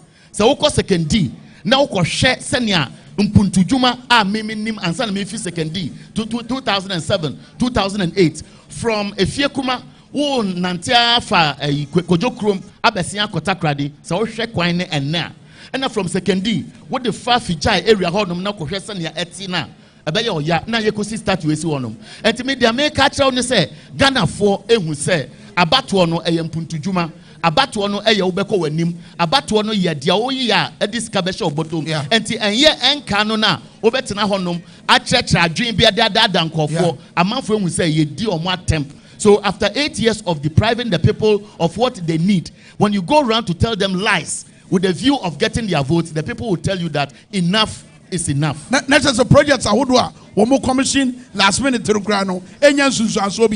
Tio, when we say there are best examples to cite, just recent. Omokotu Abawo Asen North. Ye kotu abano na kwese aban ashada any authorities are dache omubu asem no to omadwen delay process na feel say omo ye normal ba ko anam yelu Asen North na fe omo chinchim jechi kwese nsa through the Supreme Court aka say wo dia amanfo na omo to abama no omo ni right enti kotena fie because untumi from MP na fe EC ebe declare seat no vacant. When they went there, they thought the people are so naive until they pretended to be developing the area. Yetu abawe na kosi saying. Sikana ya dema omona almost swear say who this kana ubewu no omewu ana. Debio. Jechi kwesi na say omo to abanu wie omo to abama no ya bechi na atum de akufo kan no jechi kwesi na wayin. So it only tells you that they have been lying to the people and a lot of people are seeing through the lines. Yes. And so entese nkano na social media anyhow. And nkola no omo nim dia ekoso. Information Look, baby. I have had the opportunity to speak to ordinary people. Yeah. Ordinary people. You see anger, you see pain, you see disappointment, and this I deliberately did by votes. Would they turn into votes? Because they will be paying. So the strategy has been to suppress votes. And going forward, the idea was what is the best strategy to suppress votes? Isi ajombone, and I think that it is evil for an institution of state which is bound by the constitution to implement what will satisfy the rights of the average Ghanaian to suggest say district capital control within.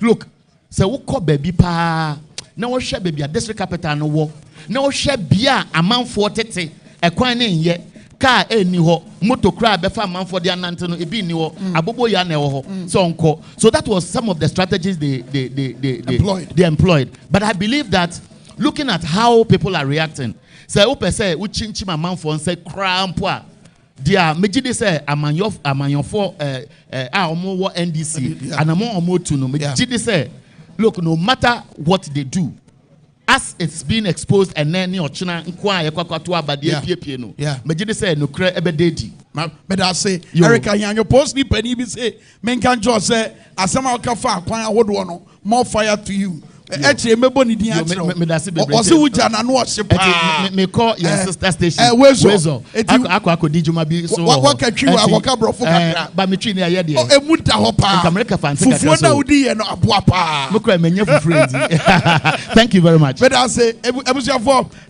ɛti wo election powerhouse nie power 97.9 ɛna afei so tv xyz abrempɔ nk ayɛ krado wɔde mo ba bɛnante kɔpem sɛ Mugabe Mase ɛbɛba bɛka yɛn ho na yɛnante ɛdamu no nyinaa ɛwɔ ha se ɛwɔ Medina Zongo Park na wonim wɔ election powerhouse yɛpɛ sɛ yɛkakaw ɛnoɔma bi a His Excellency John Dramani Mahama ɛkyira ma ɛno nti dodoɔ no ase wɔn de kɔm ɛne anibere ɛna bɛto abama no hwɛ wei ma me.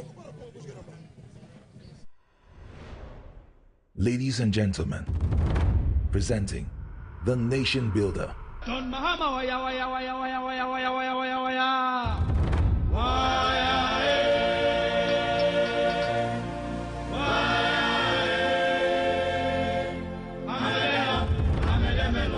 John Mahama tuchikoko come on John Mahama waya waya waya waya waya waya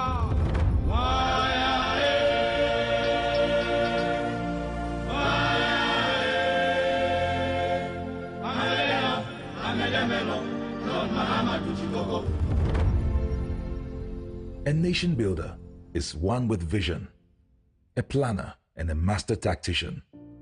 Here's a man with a team that understands that the implementation of free senior higher education, for example, requires adequate infrastructure in order not to destabilize an already working quality educational system. This is a man with a team that negotiates deals in a holistic manner, like the Tema Port Expansion Project that concluded with the construction of the Tema Motorway Interchange for ease of transport of goods. This is a nation builder, one who makes judicious use of resources at his disposal. There are several infrastructure projects in various sectors of the economy accounted for under John Mahama's 4 years of governance.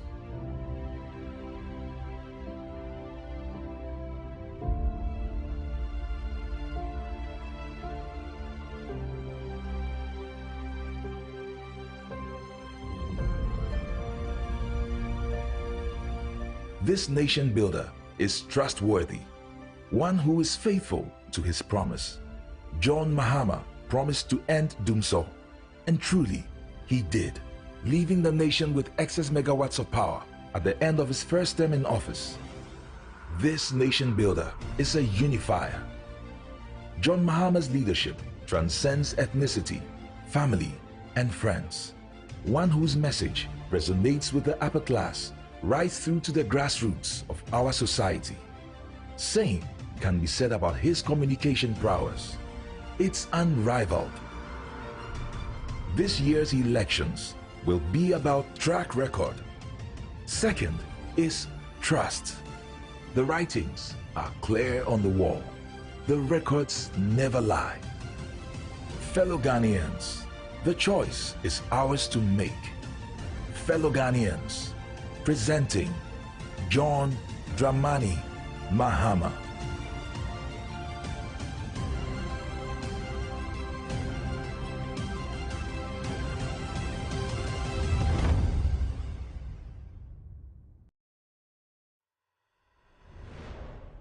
Ladies and gentlemen, presenting the nation builder. John Mahama waya waya waya.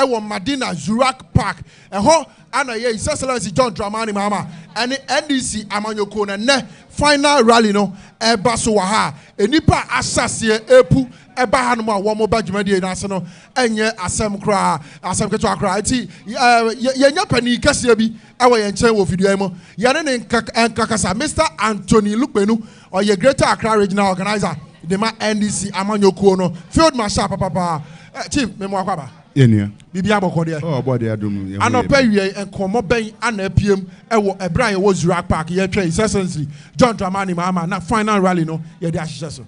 Nkomo a ewo ho tiawa mefa mu fidie isu abɔ nkae ama obi biara oba ha sɛ ubedu ha bibia ye be direct wafa no disumae ukita car udu main entrance Hona police focus o faseya ebe srese ubedisu esan se bibia edi djuma no ye ni car park kesia ebe ji cars nyina ebe rem enti police for aye barriers mo be nam omo hihye so ema u car aye safe okay omo designated places are e bambo wo ho nti obi biara no matter how you think say we men can say I am this. Ye nyina yemboa ema program no enye fair.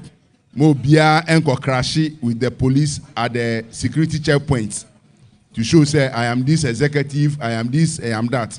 That's right. U parki we na u rem so a oshes no ebe foul aba bebia u dibrewo a ubetina ya ye provision for some little sitting arrangement. Okay. Sitting arrangement, near FACSCA is for national executives, regional executives, former members of parliament, former members of parliament, former MMDCs, former ambassadors. Former appointees. Yes. And make a year. Uti menim heya mesre. Say Uber start relocating so that Emre Suma protocol ni security be baba say pamu because in share wo program na ye hu.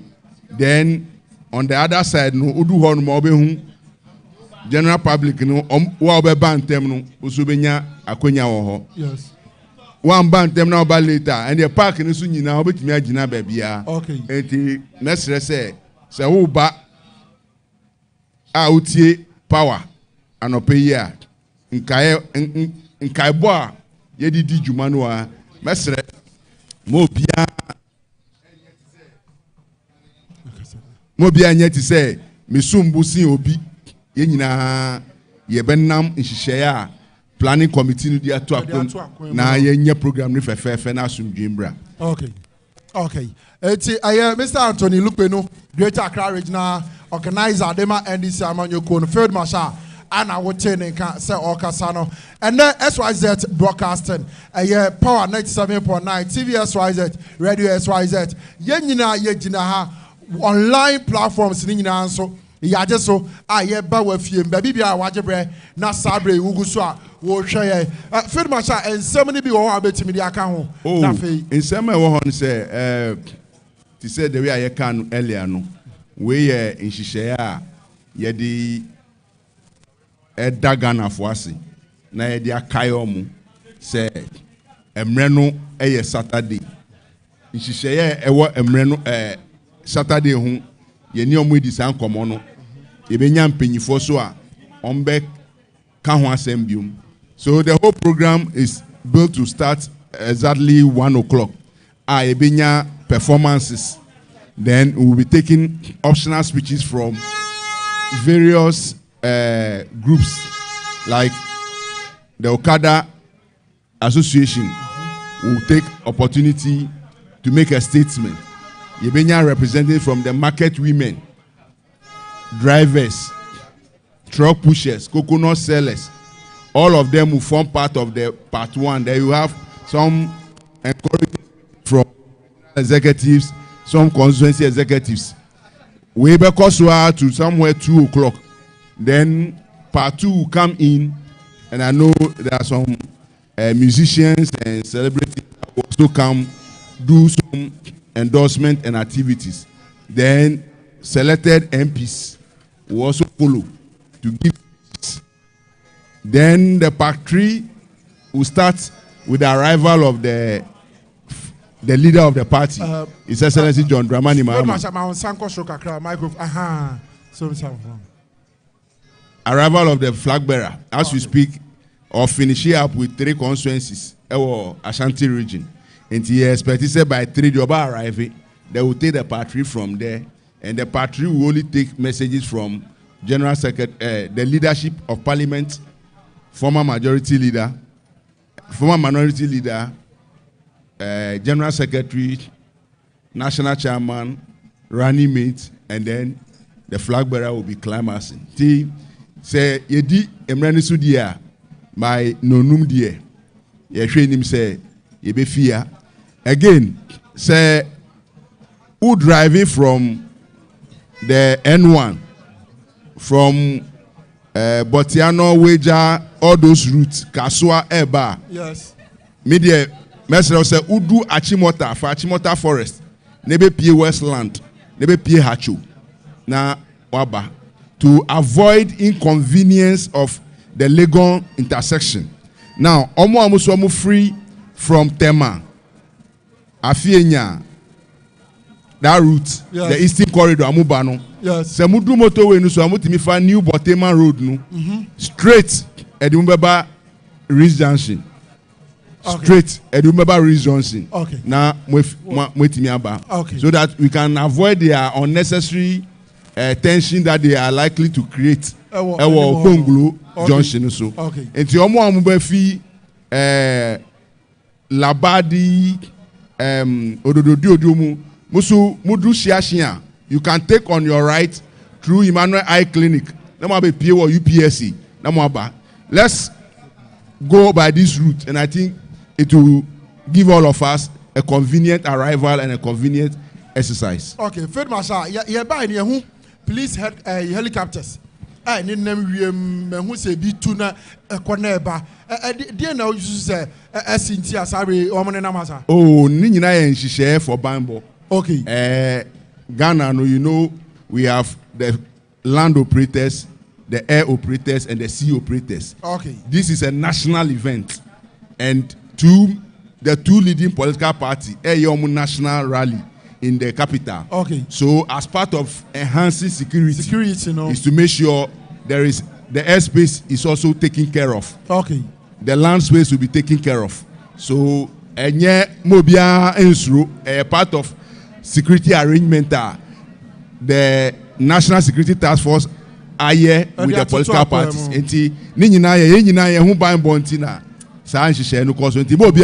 Okay.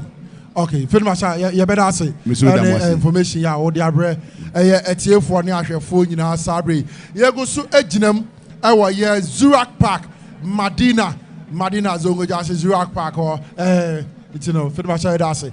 Madina, and I was Zurak Park, Anna Sabri, and this Yamanyo Kono, it's Excellency John Dramani Mahama, and the NDC Yamanyo Kono in a Tita phone in Asia, and then a final rally. A year, which campaigns are hold all the 16 regions, all the 270 6 constituencies are well rem and it's Memufu, my Ghana, Aquacasa, actually, Timemufo, sir, Niamapa, what Otimi Yay, Wabrequa in Fear 9. First time, almost shining, sir. No baby was here by somebody I couldn't understand, sir. No, the Biasa by a PSM. It's Ghana, my NTA, and yet not Samoa Walker. Now, and then about a bonning in our tofa. I am Madina, no, the Achretima before I waha. TV SYZ, a power 97.9, radio SYZ broadcasted. Yafai and Kukun Kaka Ninara. Idea free, baby, I tiaka sabe PM, Madina Zurak Parka, and let Jumedi Ase, the Eco Sinano, Yadebeba near the Ababa Somo. Now, Usha the entire yes, ya, not just a Yafi, elections are Ebaso, Akanami, 2 days per na aso, and Uti.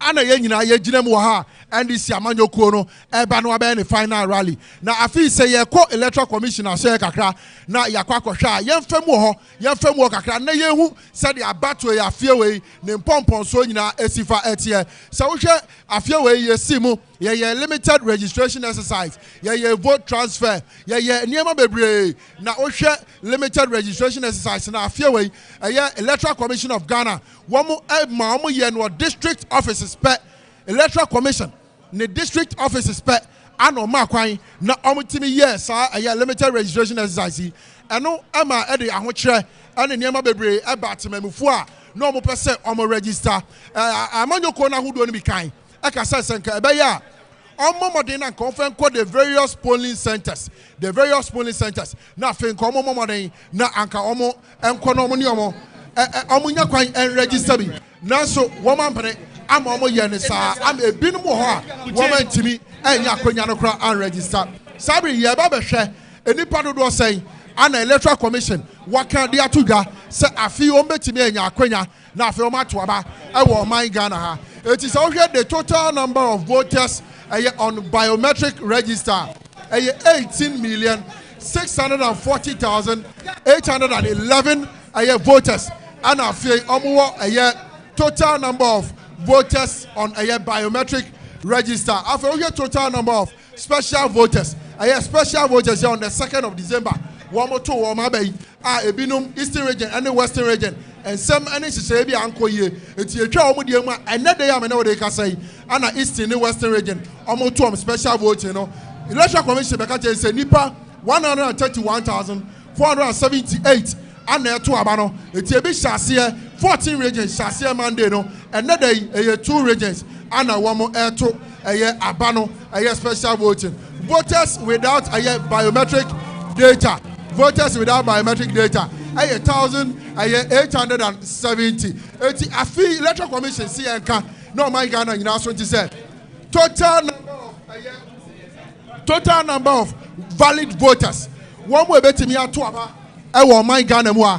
Emana ye omododo 18,774,159 and almost him say yebeto abano nya pene kese bako awa ye nchen wo fidie mo yankọ na yanene entwetwe nkomo na afe nkomo a apie mu no yanto adwumadi ne so Mr. Akogan memo akwaba yenua mo abo adwuma o nyame na di aseda pema no ena wie den ana eye Ghana for Martina baby a ye wo no eden na susu esefata so amotibie yo medical ada obibia ase wonum a omnam kwan so a omoba ne wonum so omoya homboa se omobeba no se oba Zurak Parker edikan no enye yirakwan na a very popular place a oba kra na say flags na ewo kwan woni directional signs no kra nti no emma wonyera na program no so se na mpenifo edikan aka no in the next 1 hour we'll set the ball rolling. Na yemfa akwenya we so enda NDC fo nyina from the branch level to the constituency, region and national. Say obia ho fama oyeye obia ne contribution ene de yen ababeduro aha ene nyame adrawroma eye bojaye. This is the final one. Yes. It after we no. Yes. Na say ye kofam. Yes. Na fe yakwa hwe ekwan a ballot paper no ebe wura box ni eden na NDC amanyoko mo hwe anim se mo behunu ene de ya aye final rally yeah hwe say di kan no ye park so no ebe ye ma sesi ya ye nyansha ase ye kra no wo hwe numbers a ewo aha sesi a enye numbers ketwa na enim se abebo 1 o'clock no de na eche se aha aye ma na finally so no ye de na ase kese free aha edi akọ magana fo nyina ne asan so ahye obia nkuran se nyame eye adoma next Saturday a edi yenima ebei a eye echina echi no enkunumdie kese bi wo ho a ye ba be fa every park we so na ye de akọ Flagstaff House se o hwe adwuma a NDC amanyoko maye bo campaign na machin afa Ghana fa na nyina akasa mohwe baby am ko bia se de Ghana for etuhia mo ene mo din komo a baby am hopes wo breko a mo sha sese mo ye campaign no mo se e hwa na gina na fi Ghana for the 2 minutes be ma mo say there's no way as our elections way ebepa end so ho it is not just about ebepa ho but this election will have an unprecedented number of your friends a gap because yeah baba ma MPP for Gaba omu hunu bida and so it's not a matter of say win or lose win or lose, they are trying harder. Everybody knows to say NDC be winning elections. But what is left? A margin. And I said, gap. I had the more. Ghana for baby, sir. One must say, Mubeti me abo vote to Muba Mama. Go matete sembe be or you say, you are moving here because one more to about Krabi and Yanko or Maba for more. And this Mabo. May say, there's no way. Obi medical Casamo be and fan send the Trimukra say, Obi to be we as Abawemo. Okay. I am saying this and I'm giving confidence to everybody. One more Casane Hukra Abomo. Omo ye recruitment omo benya akwenya enkrofo a ombe bank ebe training kwanya be tumi di mienu akokose ballot box nim omo nya sa enkrofo no kra enkrofo a ye pese aga ombe bo kro no kra omo nya bi impo ansa no aba be ka se bia ye ba be bo kro no obia enfa hye ni trim se enya dia obi betuma ye obi bibi e wo baabi obia tumi nya obia bibia wo baabi ara obia mpie nkoto na ba ya be kan ni sa pepepe ye kono soso no ye kra ye torchlight ye kra ye generator ye kra ye bobo mopa mundum kanea ye light no it can sustain us for 10 hours. Yeah, that's it. Thank you very much. TVS Power 97.9. I feel radio live on our all social media platforms. No, yeah, Jinamo Zero Park. I am Madina Wabrekwa. Yeah, His Excellency John Dramani Mahama. And NDC among your corner. Chitafo final rally na Saturday Nyakopo Yaduma.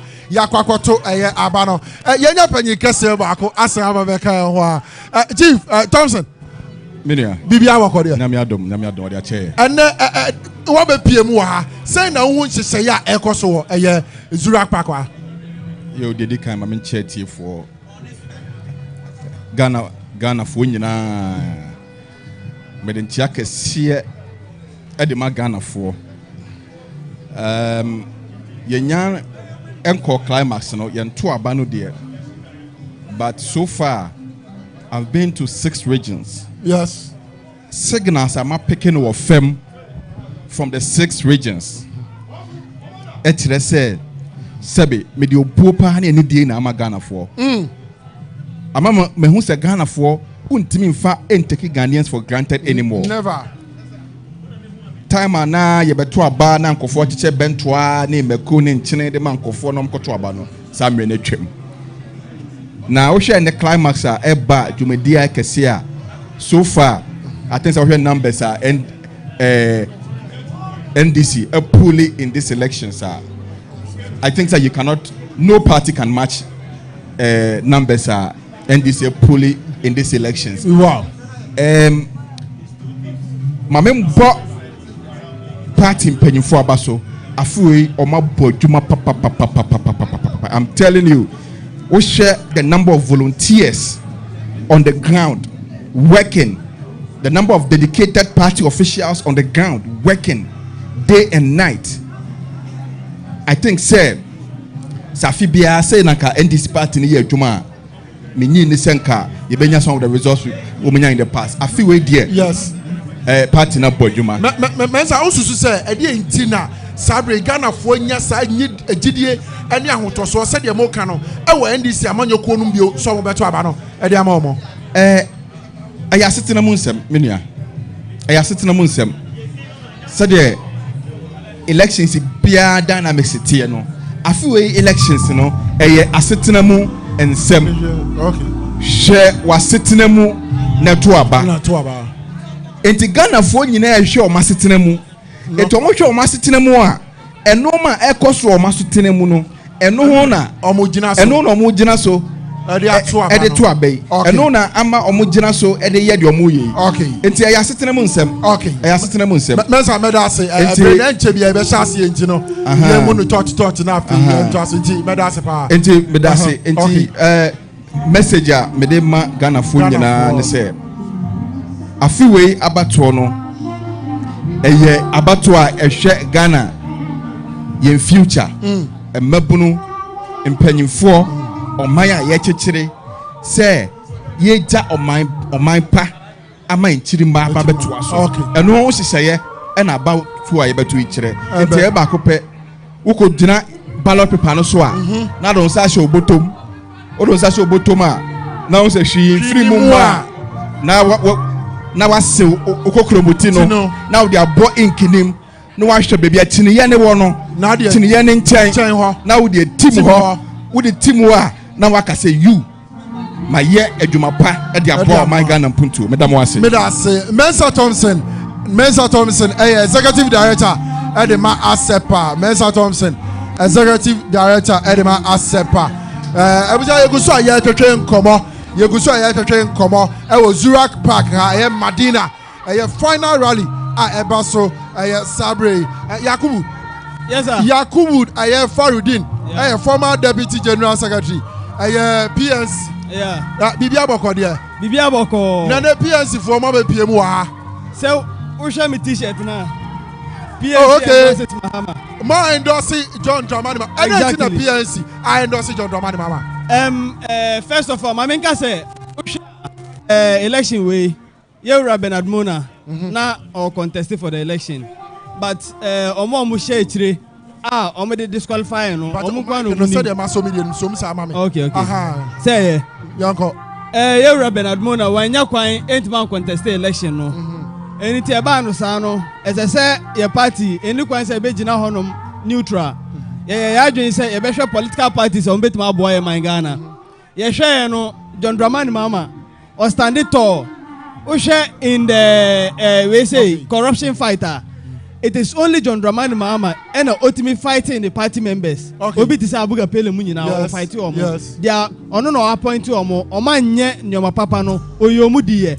Ushe developmental activities are John Dramani Mahama and I said developmental projects are why e o memo hanuma. You cannot compare with other governments in this 1992 dispensation. Wow. What you say? Wow. Enti ye hwe we nyina ye hu say the only party obet ma Ghana every sa this corrupt nepotistic any project government we yes. It is only John Dramani Mahama. Anything na who say PNC support omo ya ba ha no Yakubu me da say ability ye bu no tot na fe ya to adwumadi ne so TV SYZ Power 97.9 Radio SYZ and ya be ginem ewo Zurich Park Madina na fe ye hwenim say His Excellency John Dramani Mahama obetimi ababeka NDC amanyoko na chitafo nyina asabre de wo mabe piem ewo Zurich Park na fe ye de final rally no eba be hyehyɛ so Yakubu Musa Bari General Secretary for in Ghana Chief Memo akwaba. Yeah, yeah. Bibia Boko there. Bibia Boko. And this amanyoko ne the final rally. Ewa ha. So ube ohwa ahokeka a obeto so ase ne niam ekọ no a. Ohwa anidaso ne gidie bi wom. Sa fie se de Ghana man wo bibiara hwehwe nsesae na mpara sa na beko. Sa pepepe na me ko dia di kan dia me se me chia me free Madina enti me chia ahemfo a ewo Madina nyina. Eni constituency executives ni nyina assemblymen ena dia di kan so me chia His Excellency the incoming president John Dramani Mahama Emma the team are also oyiye for operation Emma Fulbe ewo Ghana hanom the edi kan me chia Dr. Kalisos any team no a omu yiye ye chemu northern sector into ye called 8 regions to ye fula be bia fulani for and a year 84 constituencies in the 8 regions and a yes I year 209 community be a fulani for omo bush be a motibia ya ko and a ye home how into jam to say and near 9 and all promises say fulani for be omo bia o Ghana hanomo all the be first and a denial of citizenship or bapawa on basashi chemuno embam obey ye free honomo so we fulani ni o we Zerman ni o we Gao ni o we Sanga ni o we Moshini we Zaberman ni na sad tichemuno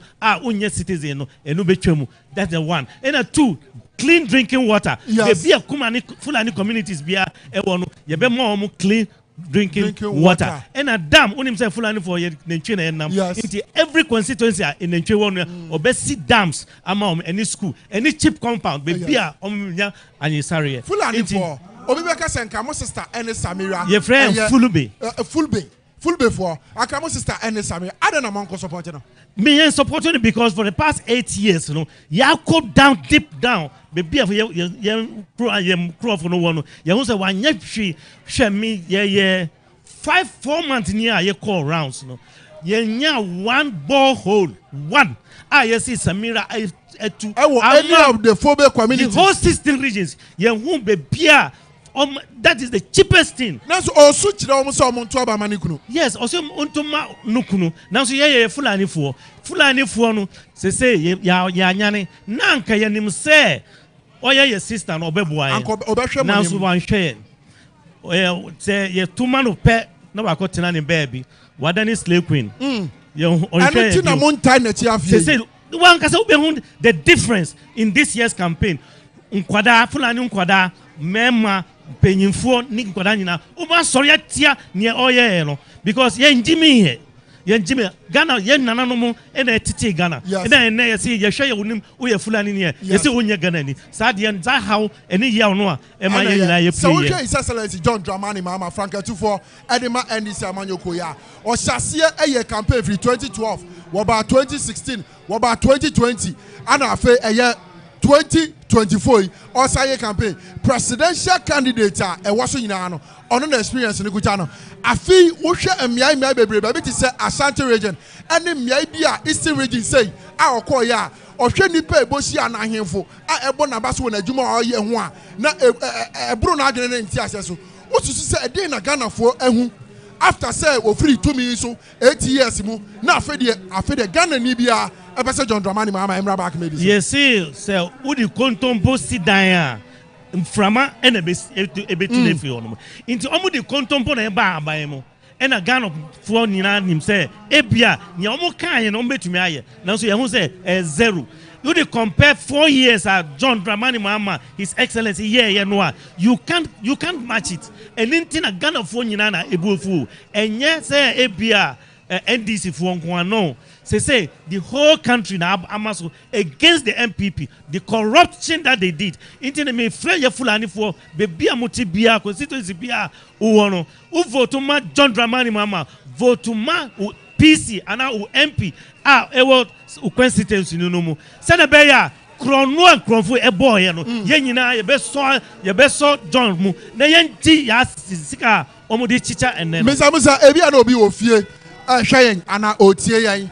Anabre aka 2 days now my Ghana kwakoden akwa to aba ayi mampani foforo so be hwew ana wotie osabre ya den na woka chese ni pai Mr. Mbe kasa kire me Fulani fo me kasa mu kasa ma oma sakira be fulu be won be Ghana on fu on sauri na ma handen ya de jango nyande aseto adi vote ma da raja voter pama ayata na voter for independence for Ghana wana ma hala full be wana hala house on kobe independent Ghana hande min tewtata delle adfakiki am pullo mukalda mi amada hande a hilama dubi jetati hanja samira no yilo no fenana en hande pinen wana jawdi mo mabbe wana maro mabbe wana magi ko be hereta wana che ama ewa lenyol mada ad pullo tampini mo tampuda le dubi jetati o en delle nanon ko biya inshallah Mr.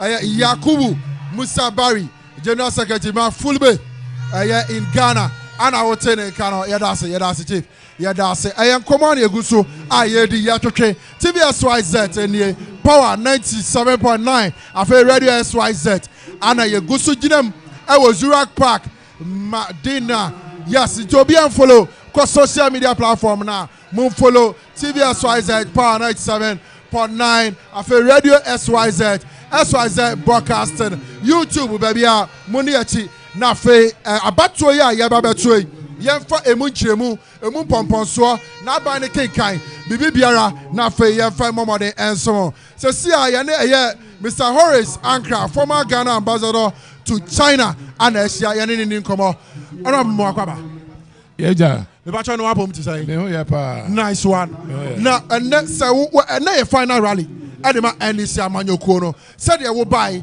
NDC for chitafo wo ma hyase abaha wo ma ho keka na tia no wo hu no gidie ne ani da so bi wom sa fie we tumi no ebetima be di NDC for ansam oh enye enen kwa na me de nya sa gidie no me nya sa gidie no ache in fact time na ye nye hu say the one and the only one who can actually rescue Ghana was interested in leading us again, no? To become the flag bearer and then the president, John Dramani Mahama, since that day, me hope, wow. And me hope so. I've been looking forward to this day and beyond. Okay. To making sure, Ghana, baby, do not the reset is on. So we share the various campaigns, the various regions, communities. His Excellency John Dramani Mahama, Franka Tufodima, and this Amanyo Kono. Why engage your man now? When you made incomo afimuna, and we can was reach pa. Who said then I can afford uno. Ain't a sabre as a woman for your mama. Some rabaki medium. One woman who said, "Ora John Dramani Mahama, trustworthy." Two, Ora John Dramani Mahama, leading the NDC in the way and manner. As Siano Obion said, the NDC, a family beer is worth joining. Wama NDC attractive. Wama Obion said NDC you didn't correct. Yes. Oh, and yes. The trustworthiness now Wama Abba NDC mu in the eyes of Ghanaians. Yes. Any or no the style of leadership and what he wants to see. Ghana no. Yes. I don't know about NDC. Baby, yes. It is about the attraction. Yes. Not to himself alone, but to what he wants. Yes. A better NDC. Okay. I feel some shame in Fefuomo, Mabushia Fuomo, Minianum be. Say, Orimpo, Yapasi and Tuabano, Evema John Dramani Mahama, any NDC Amanyo Kono. Na Yabano, Omubetimia Bohobayama, my ye, and Kwayasebia, Yasia to me, at the free as I'm so sure NDC for 2024. We are sure some better protective voter, Ghana, and the Mamano. Yeah, so determined to protect Ghana and EBA vote. Ghana and EBA vote, here NDC pa. And you know, NDC, two and a mop are. Just say they be protecting Obia vote. Every single person a vote. One more MPP and then one person who to NDC. One more other parties are one more ID. One more support NDC publicly. No, we are protecting every single vote.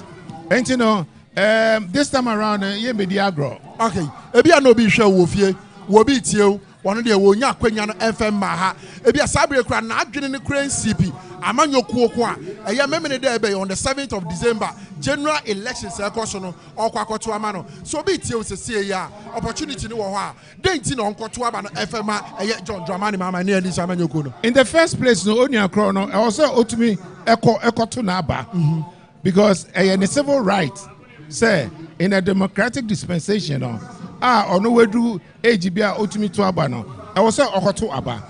Secondly no Oshwe Ghana, ye BBA ase, ye sikasam enye, economy no ase kra, education ase, health ase, BBA Ghana, our institutions, every sector, Cocoa Board, the judiciary, name any institution, obetumi akase in there no under the MPP no ejina ho. Can you believe we said unimi kase ya no? Recently, no, an international news body to say CNN reported on Ghana's Galamsey. Wow. Now, share documentary now. To me say under the MPP, no, Ghana enim eguase, not even to just like Sebiota. Said the ensure forest. Oh, to the point said, says no a month for no Galamsey intino. Woman man crapona, Sabi Ebanan Senio, Ninenio, Nihuat Achia. And you and I know, say, I said Ghana crack. And MPP for flag bearer. Dr. Mahmoud Baumia. So Bekaya, Ministry of Environment, SIT, say, Onanka Crapono, Galamsey. Nasani pay ba abekachiro say. One, I'll protect the environment. Nipa no oye Galamsey. Oye Galamsey no. How is he coming to protect the environment? Onukra pusu we are or say, oh health, Ghana for health, ehiano. Through Galamsey no, aman for Emma wu, aman for wu. What I say? So how do you then say, aman for health, ehiano? Ain't you know? Enre ya krapo no. E-gate. E-gate is no E-gate name MBA. What you say? Digital man back digital gate MBA. Stop it. Jan Trono.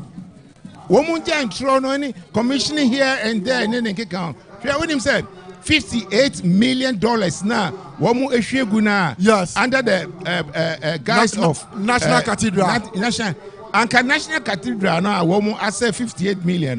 Me na make culture say anka woman to block ba kumpu anka. Last week, I know. Commission. President Beko Commission. And him go asif for a woman and Ghana for crack. A comedy bia. Okay. Chofi. Okay. Beba. Na say mo station no move yosu. Aye. Chofi. Ball Chofi. Aye. Chofi. Biane Chofi 30 Ghana. Aye, true. Chofi. I know me Toby. Yes, 30 cities. I know correct. I know me Toby no. No, they should name one thing.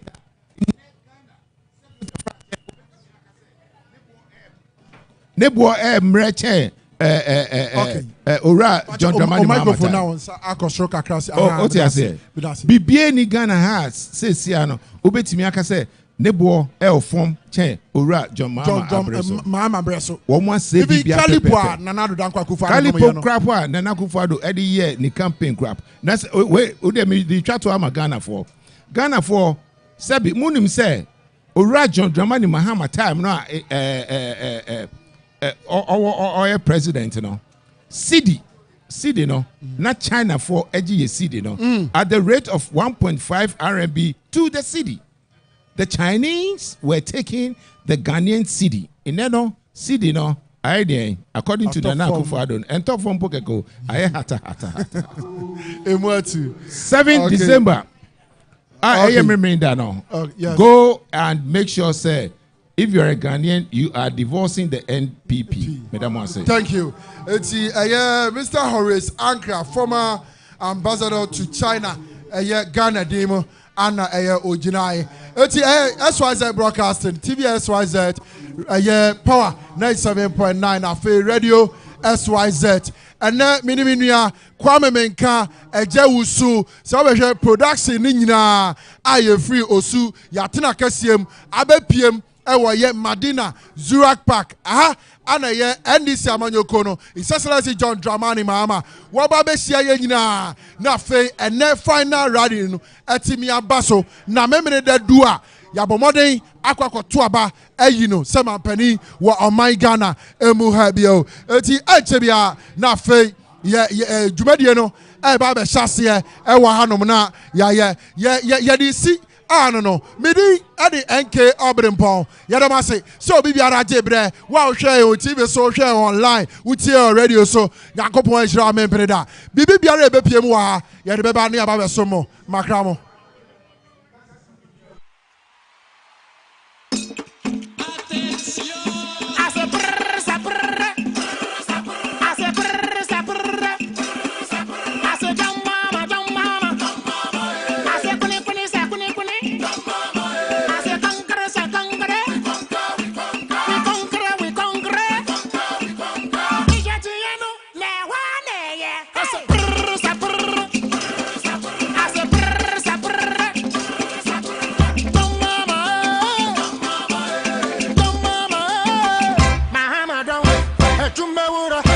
Nation better, and me